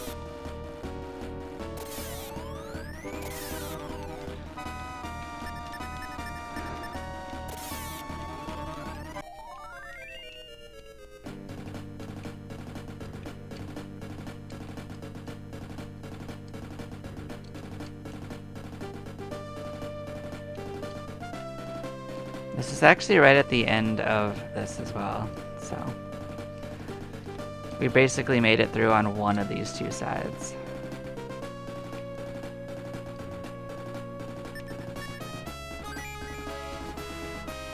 Oh, look at that. Oh, well, I didn't mean to do that.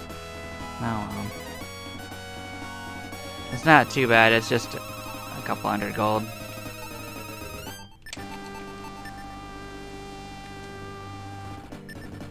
Oh. Man, I am sleepy. Dang it. Oh well.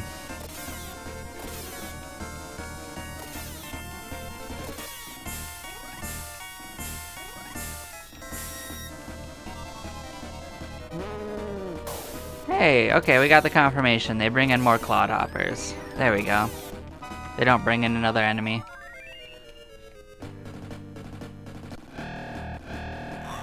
So yeah, we're gonna try to get the confirmation on these Hydraxes.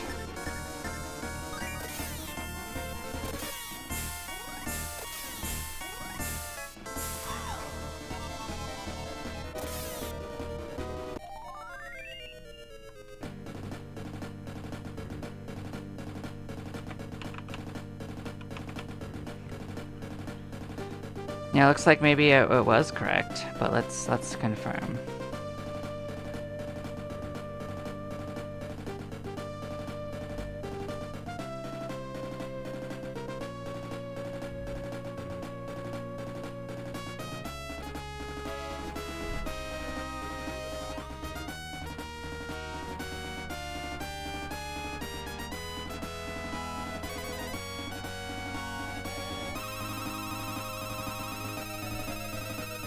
Yeah, looks correct so far. Okay.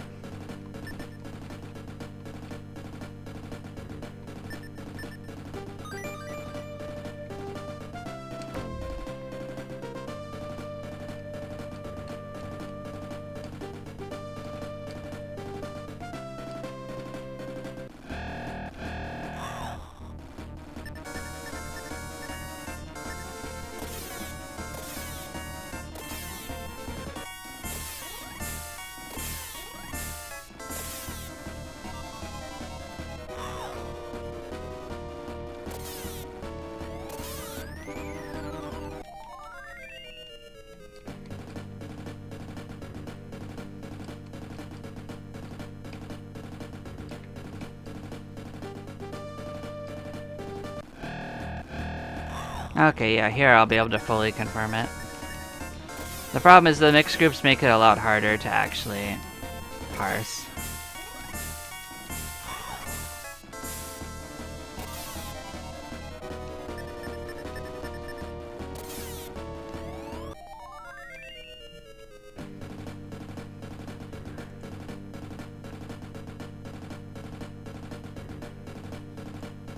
So yeah, it's an even amount, I guess.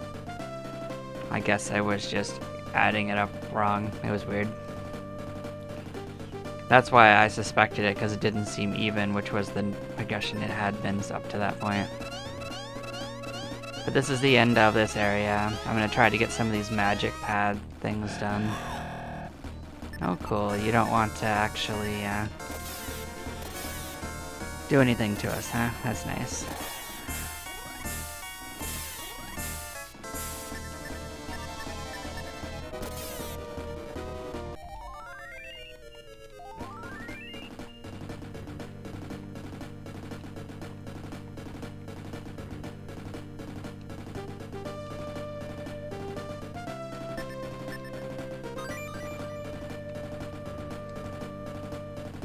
There's a nice bronze shield to sell, that's nice. Hey look, you just wanna roast us alive, huh?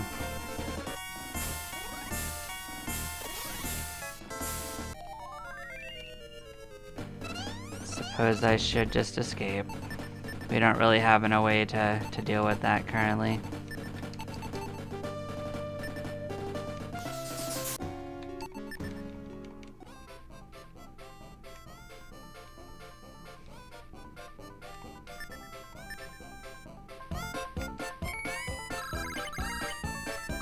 But hey, we did make our way through it on one side, so we just gotta go up the other side and we will be mostly sorted.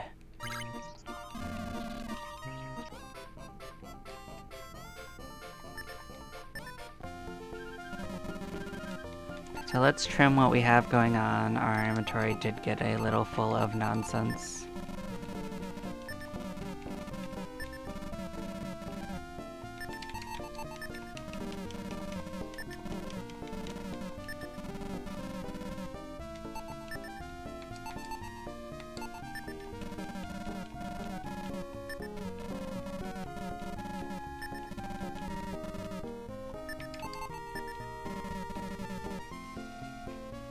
I'm gonna write down the value of this. Actually, you know what? I don't have to do that. I can look at it in the special deals.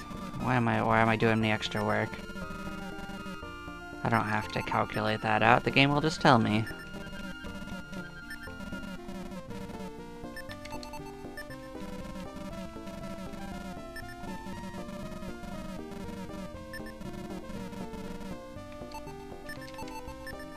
I guess it really wanted us to have shields this time, huh?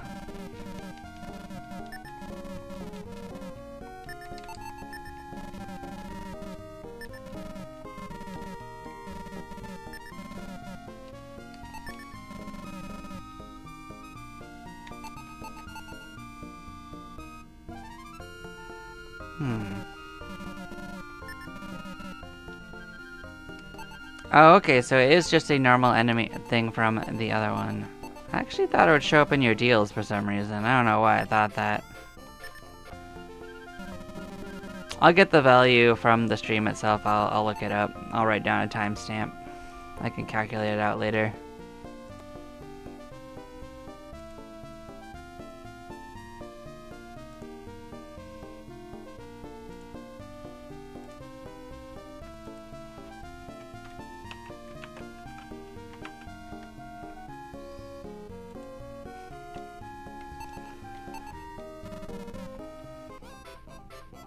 Alright, so something I can do since we have some disposable funds, we can actually go ahead and buy this longsword. First I'm going to see if Pyra can use it. Pyra cannot use it. Milo can't use it. We can use it. So I'm going to see if the information I have on it is correct for stats.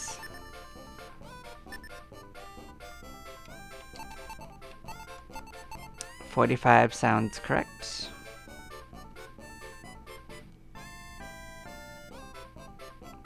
Yep.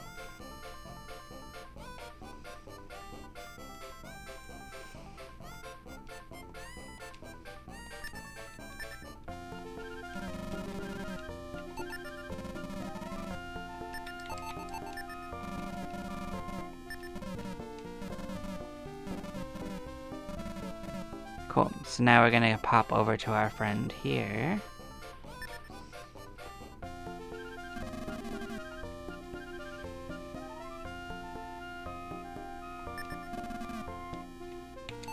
And we are going to get mad dues for anyone that can use them. I doubt the pirate can use it, but I really want her to be able to. Oh, she can use it! Oh, wow! That's great. Okay, so she can use the Madu, but not the Gengosh. Okay. That's gonna make things much, much, much better for her. So, look at this. It adds 25 attack and 40 defense. Look at this nonsense. This is gonna be great.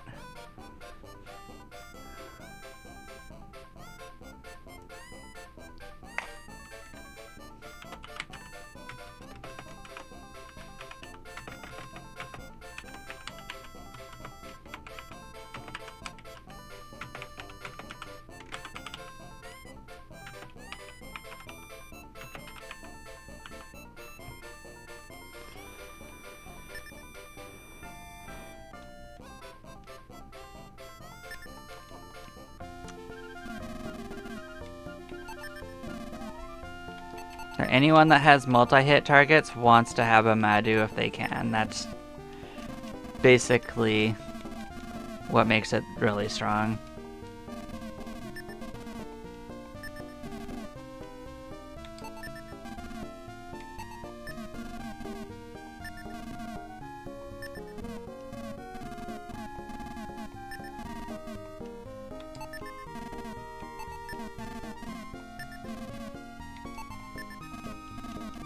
Yep, I suspected everyone else could use it. So let's get that on everyone.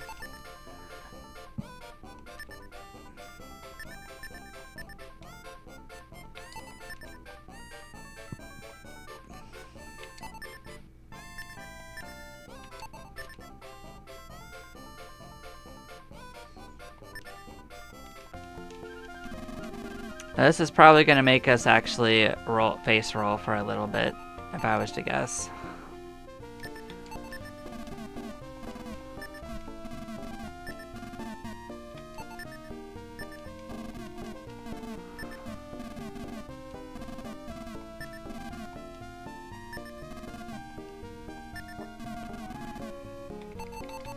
So the two things we have no information on are the hemp robe and the chainmail. I'm not gonna actually buy the chainmail immediately because I'm gonna actually buy a breastplate, but I'm gonna get the entries in for it.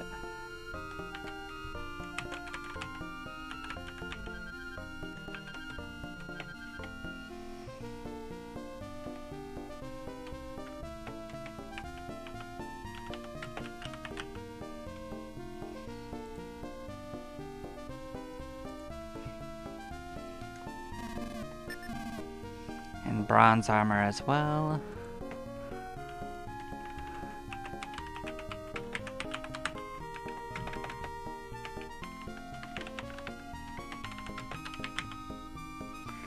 Okay. So what I had noticed is that the breastplate is relatively cheap. It's usually one of the best options for Milo. It's usually higher defense than most in the game, for the price especially.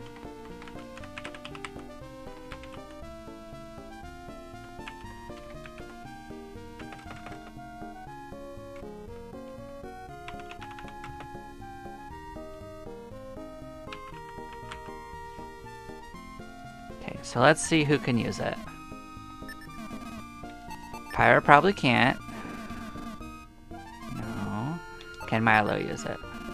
Yep. So usually Milo and the hero can use it. That's pretty standard. So I am going to test that, but I'm gonna write down who can use it and who can't. Okay. You got something special? Oh yeah, the magic hood, yeah.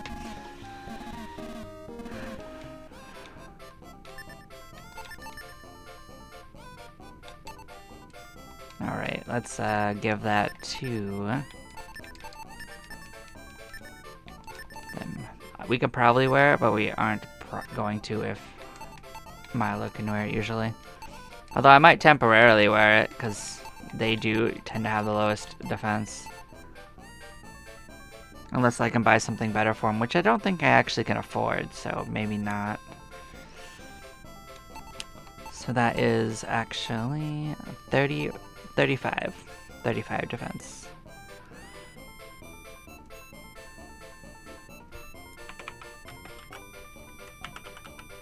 That's pretty strong.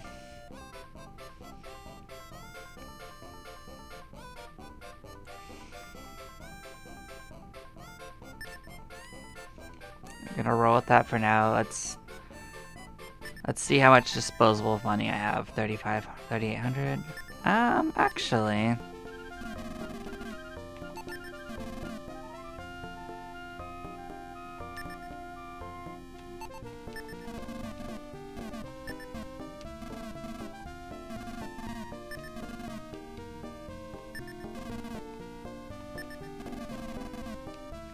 So I don't quite have enough to get the chainmail to experiment with that, but I can get a bronze armor. So who can use this? Pyra can't use it. I didn't think she could. Can Milo use it? Yep, Milo can use it. I'm sure the main character can use it as well. So let's pass that along and see where it fits in the hierarchy. It does give more. So it is an improvement. Okay. So that would be 40. Which does make the bronze armor a better choice after the breastplate. But the other one is considerably cheaper, so it's still not a bad option to have gotten.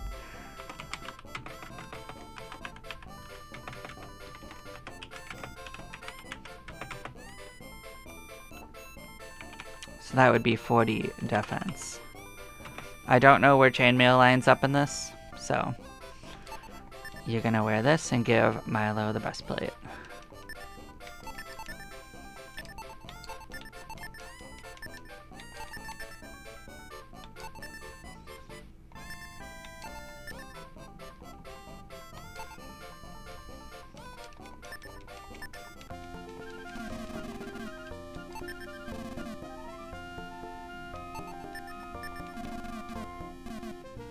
So 1350.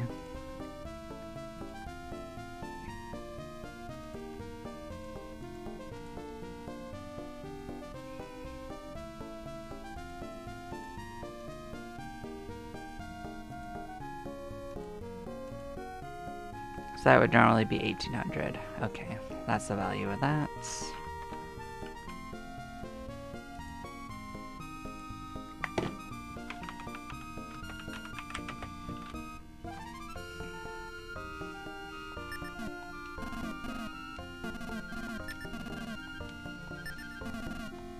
So I'm gonna get a better thing for Pyra. I don't think I've already determined she can't wear the other stuff in this category, so hemp robe is probably her best in slot. So, do I have information on who can use this? I don't have confirmation that Milo can use it, so I'm gonna do that. Okay. So both him and Pyra could use it if we wanted to.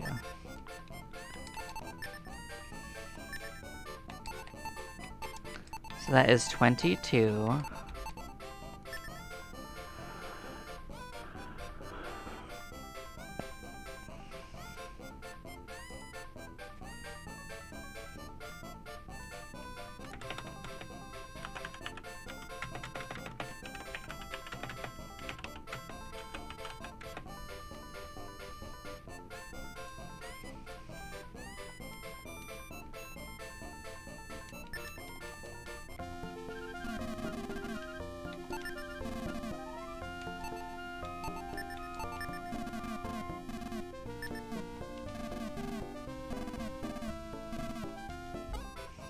I'm gonna make sure to buy an angel feather, because we did use our last.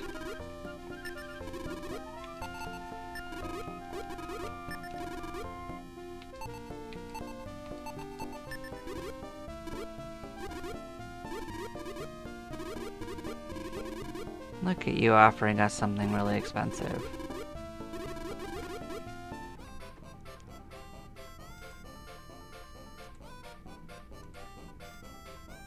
Cool. So we're gonna go save the game. And we're gonna head in once more.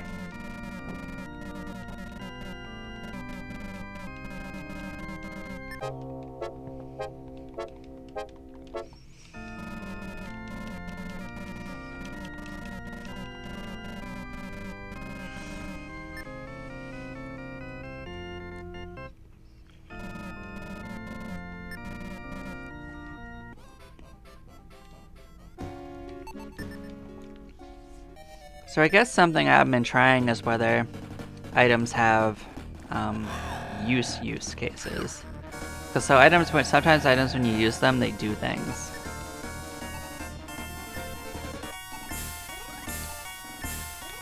So I'm just gonna take a turn and use some random stuff.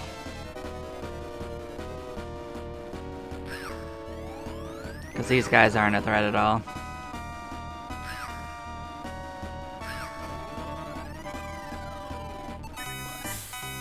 Kinda didn't suspect they would, but I mean...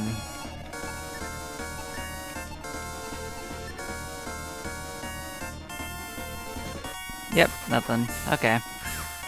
Confirmation.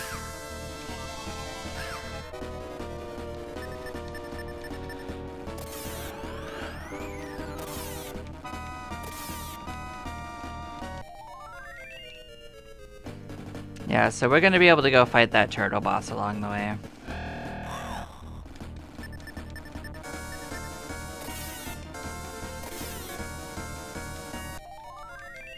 I don't suspect he's going to be especially dangerous to him, but I am actually going to save state it just so that I can fight him a few times to see what moves that he does. So that's gonna be my goal on that.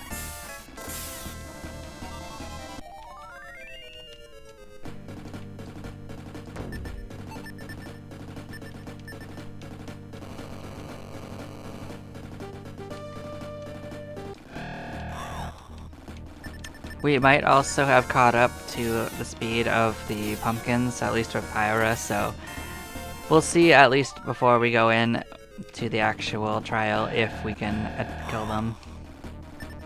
It might also not be enough yet. We've only gained like 4 levels.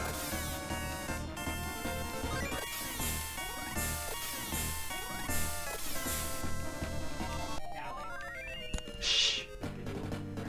No. I've got no idea.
Oh, here's our chance to find out. Well, they still outsped us, so.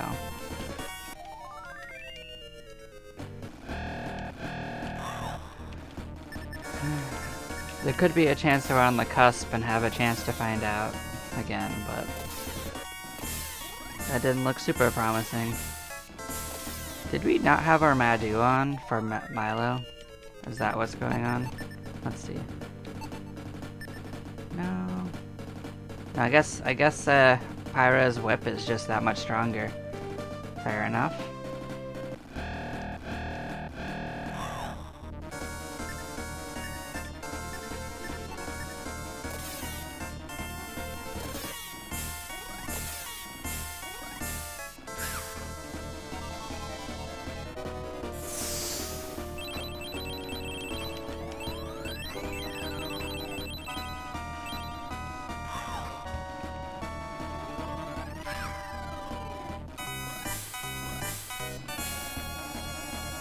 Look at you putting literally everyone to sleep.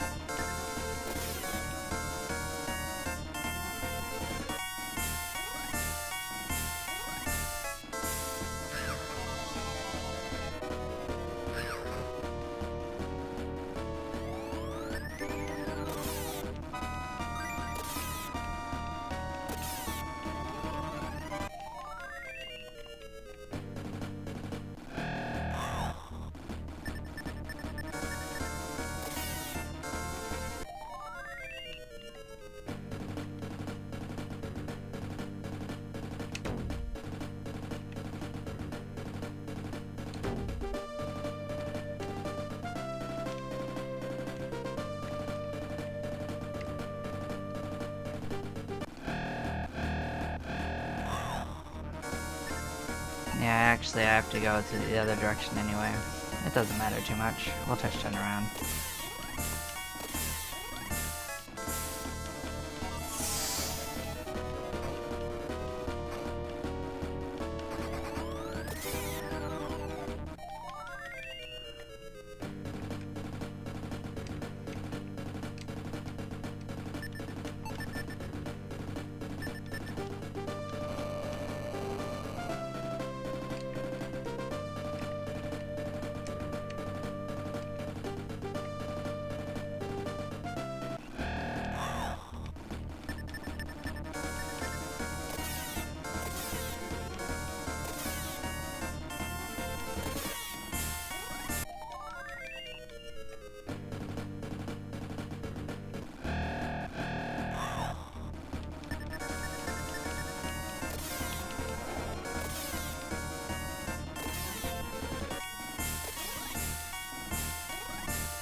That was a pretty good level. 5 and 2 is very rare.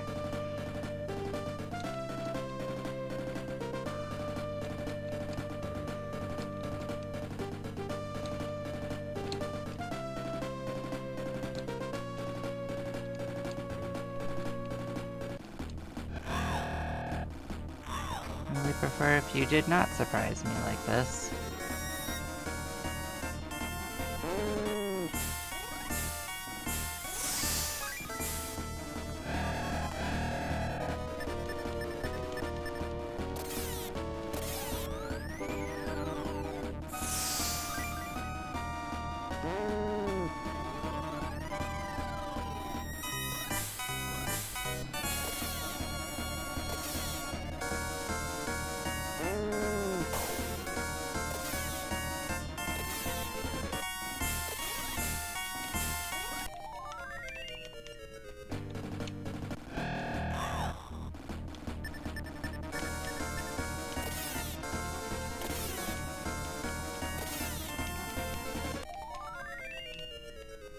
Actually, I'm glad it's not quite face rolling. I guess our attack only went up by like 7 for the Milo and the main character, so it's not like it was a transformative increase, so.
Oh, you can do watching too? That's a second defensive ability, actually.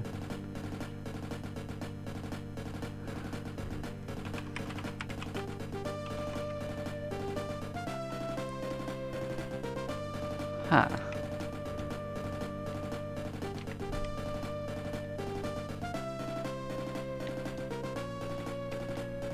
Interesting. I went through this place backwards than what I usually do, so... That's unusual. Usually I don't reverse directions I explore.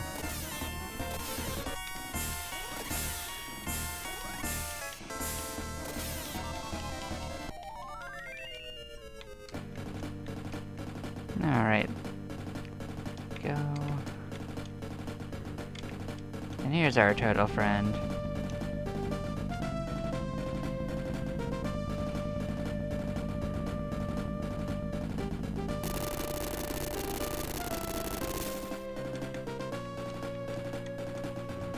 So I'm going to actually save state this. I don't normally do that, but I want to fight this guy a couple of times. Just so that I can see what attacks he does. Because I don't have an intention of winning, I am just going to basically quick up and defend. So he does quick level 1.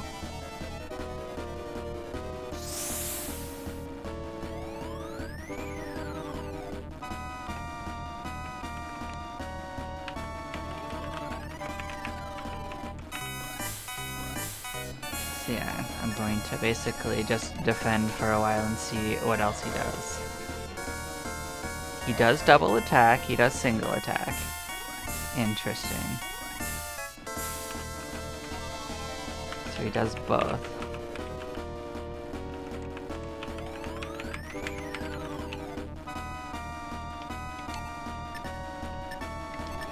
So I'm gonna do a heal. We're gonna do this a few more times and see if anything else pops up that he can do.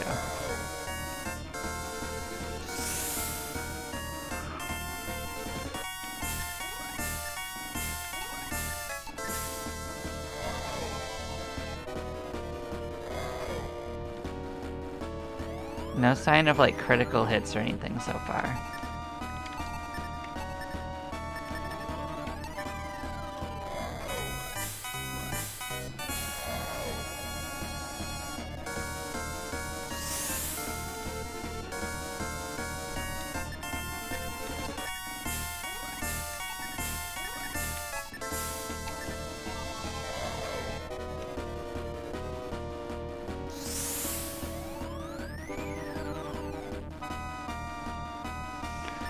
Well, if all he's gonna do is just attack, then I guess we'll just beat him down as best as we can.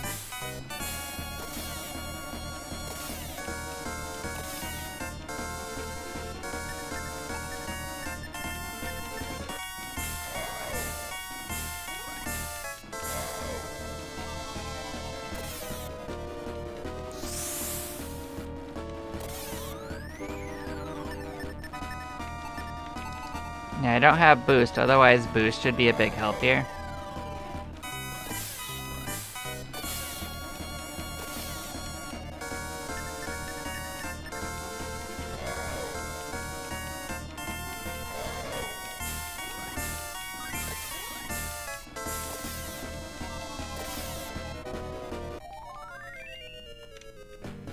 Yeah, so he didn't really have anything too special, so he's 400 and 300, so I guess the save states I'm not even gonna bother with.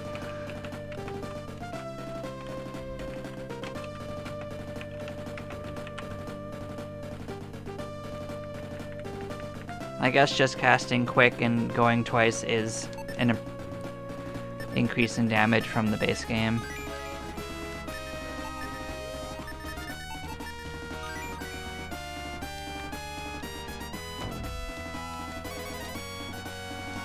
So that would put him like somewhere between the threat level of a Battle Edition and normal mode. I guess that is true.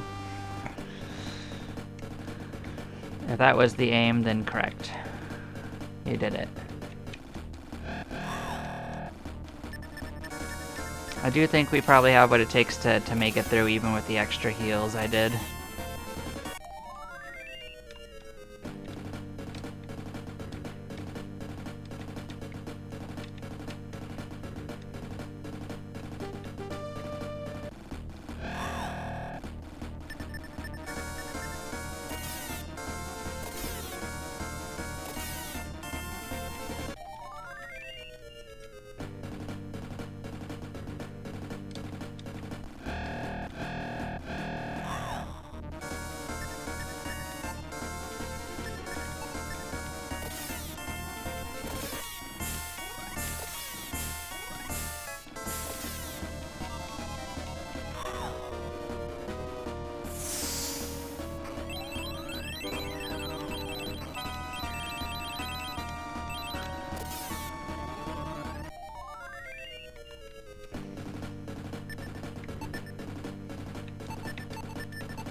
So that was where we gave up, so it'll be easy to pick up where we left off.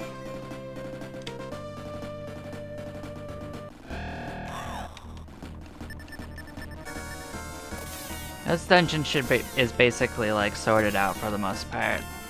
Each side of these is actually much shorter than you'd expect if you just like roll down them.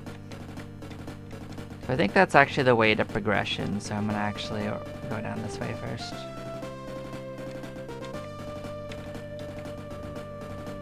Well, maybe. No, actually I think I'm right. I think this is a treasure. I think this is the prison door if I remember correctly.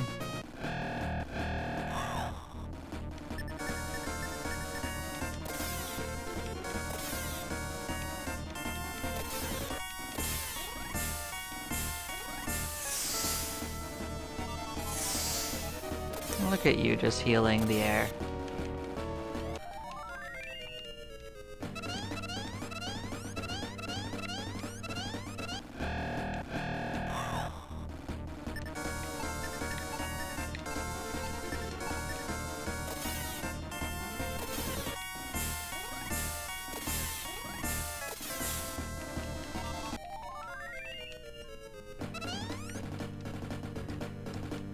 Yep, prison door it was. Okay.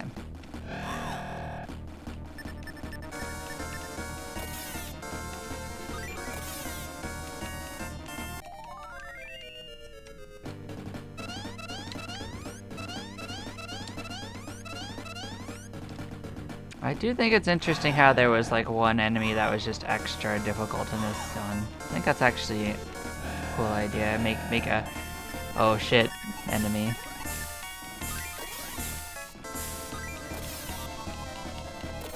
I wonder if the Thorn Whip has an increased chance of critical hits. Maybe not a big one, but maybe a somewhat one? Because she is critical hitting more than she usually does. If so, that is also a buff to her strength. Normally she does end up a little bit on the weaker side. After a while.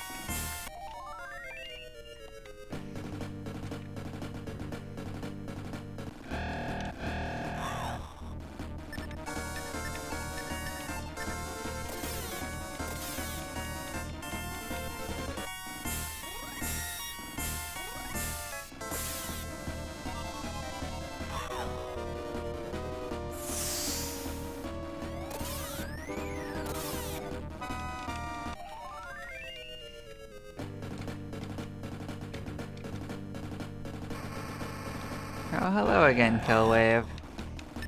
I don't think you're gonna live long enough to really do much, but hello. Goodbye.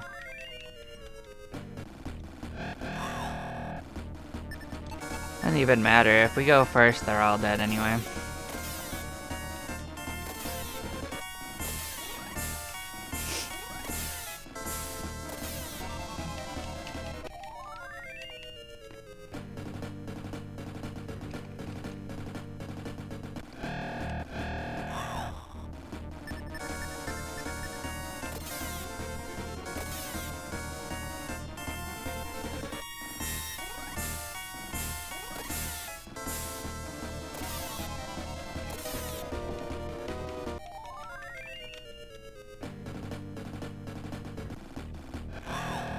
Oh, please do not.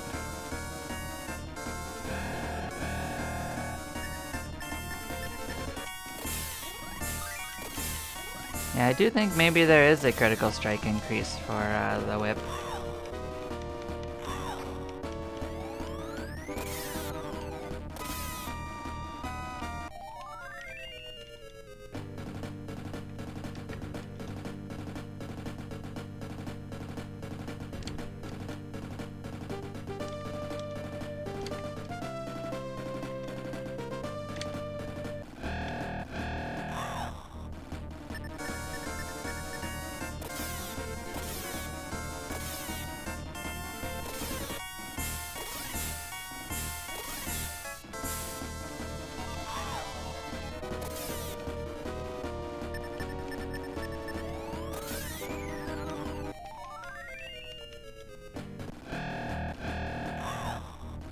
Hello, Minotaur. It's been a while.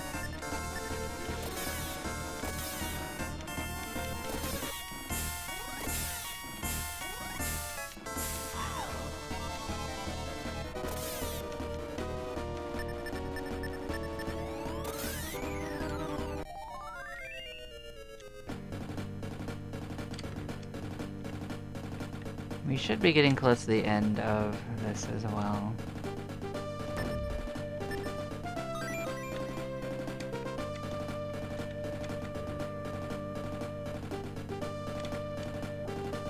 Yep, we're there. So this is the final hallway. Interesting enough, side blocks also like to appear here, so...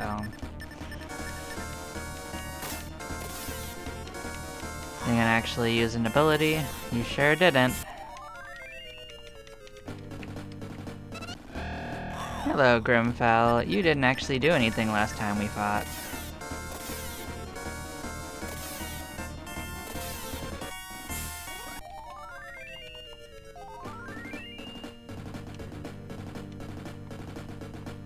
I guess you also didn't do anything this time.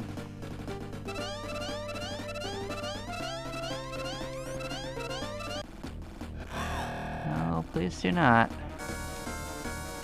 That's not good.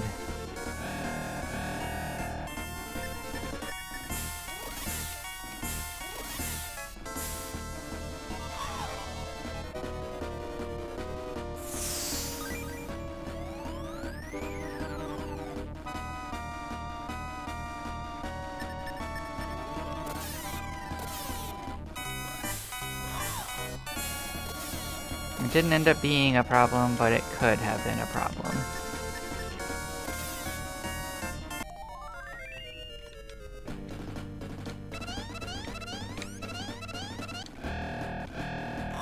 Ah, well this also is something in our life. We also are still paralyzed, by the way.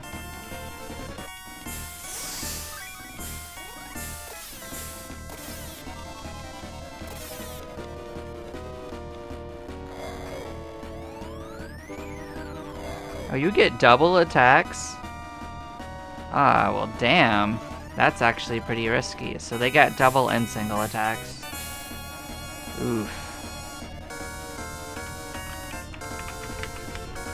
I didn't realize they had double attacks, because they could double Blaze 3. Yeah, that is real dangerous.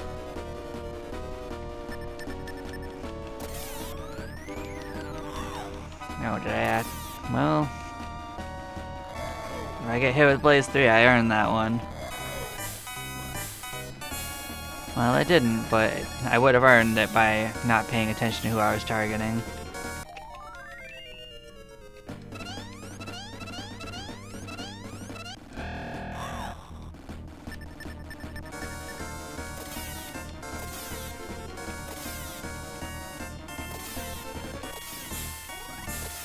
You guys are surviving this?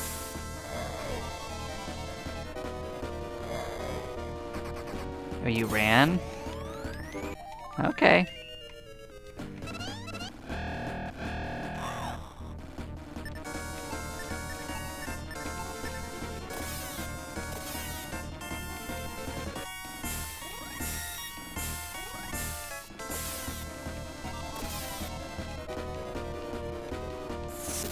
Burst level 2. Well, that's makes you a caster for damage as well.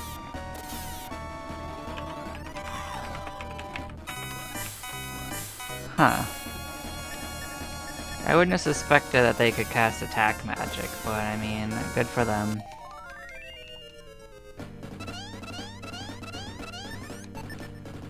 Guess I should heal people up in case we get double blaze to read or something.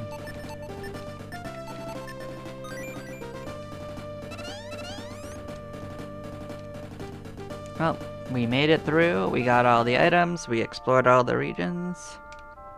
Oh, actually, I think I might have missed a single square. This one's connecting one, I might not have stepped there. Don't mind me, I'm good. We got our courage, we're stepping forward. We have won. We are escaping. We made it through the adventure.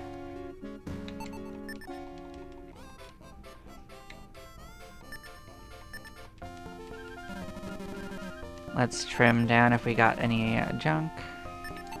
We did get a little bit.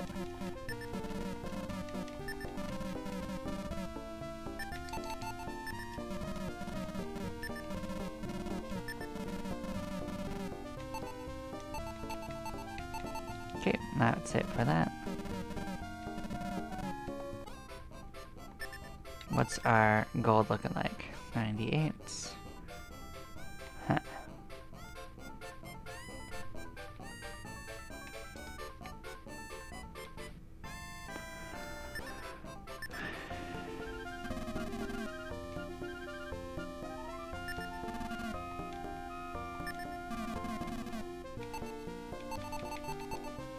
Let's see who can use chainmail and what it's got going on. So Pyra can wear it, so it's an upgrade for Pyra. Okay, that makes sense. That would explain why it's expensive. Let's pass that around and see who else can use it.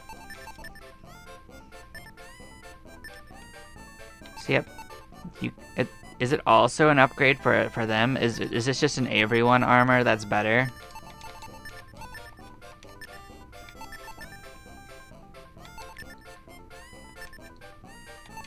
It sure is. So that is 50 defense. Okay. Understood. Understood.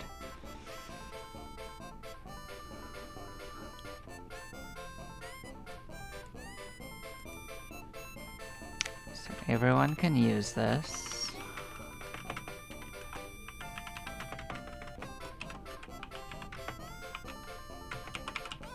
Alright, that is the best in class for everyone. So how are people doing for their defense without this?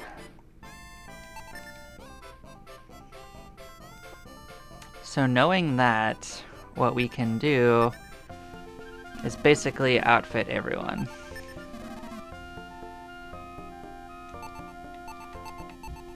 I know we had just bought armor, but we might as well upgrade the crew.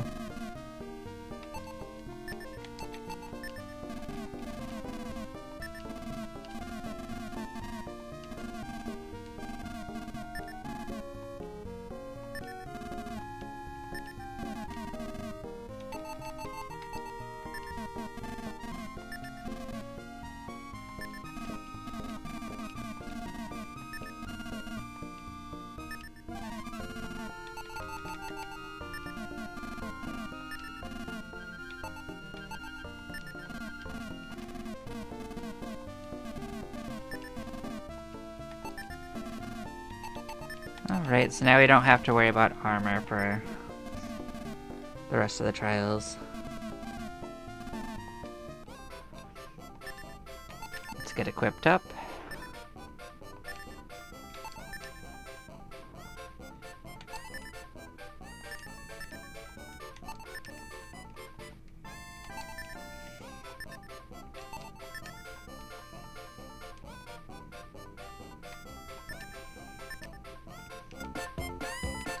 Have ourselves a nice sleep.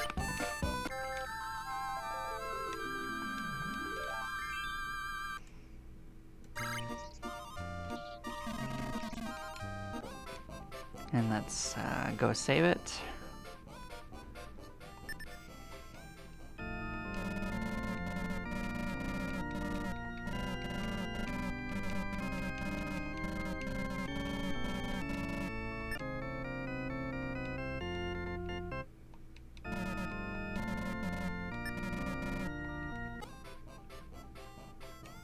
Alright, so now we're going to talk about how I felt about that Trials balance. So basically, that was a good ramp up in difficulty. The progression for EXP continued at a steady pace.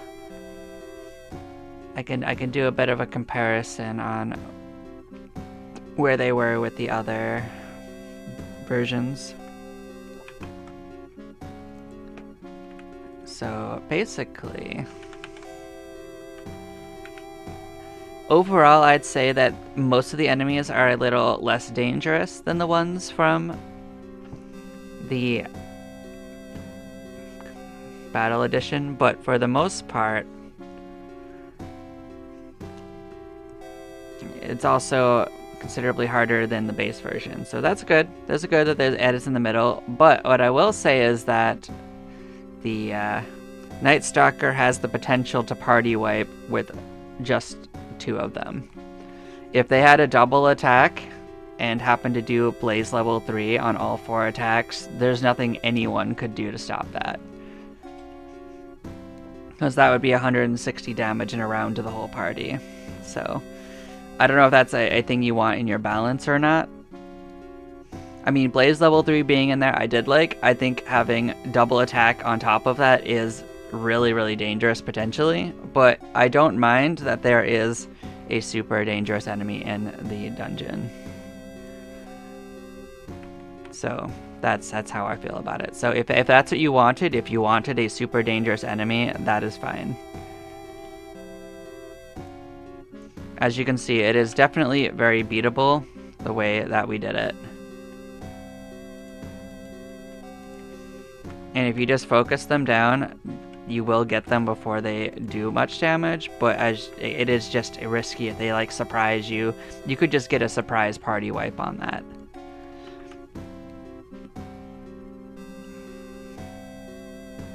But yeah, as for like EXP and stuff, let's take a look at what is going on at this point in the Battle Edition. So yeah, it's right almost like a 2 times across the board for almost all enemies. The weakest one for EXP in there was 118, whereas the weakest one for EXP and yours was 45 gold EXP. So that's like a 3-to-1, but at the end scale of it, their strongest was 178 for a normal enemy EXP. The gold was actually less than yours though. Like they were actually giving less gold than the Darkness Edition, which is interesting. But it was like, I want to say like 70% more EXP, like 178 versus 95. So like maybe almost twice, still about twice. I guess that's closer to twice. But yeah. But yeah, as for the bosses are miles and above harder in the Battle Edition. Like, the Turdo Dial there did Sleeping Mist, putting you all to sleep. It did Scorching Air, which did basically Blaze level 3 damage, but couldn't... But yeah, there wasn't much you could do about that. You couldn't silence it, basically. And it also healed itself and put you to sleep when it hit you. And it had triple attacks. So it was attacking 3 times around versus the double attack you had going on. So if it got a good chance to put you asleep, you were in a bad time. The side blocks were also significantly harder. They had double and triple action, so alternated. It could put you to sleep, it could heal itself, and it did level 2 of every single spell, except for Burst. And I guess Blast, but level 2 of Bolt is pretty crazy.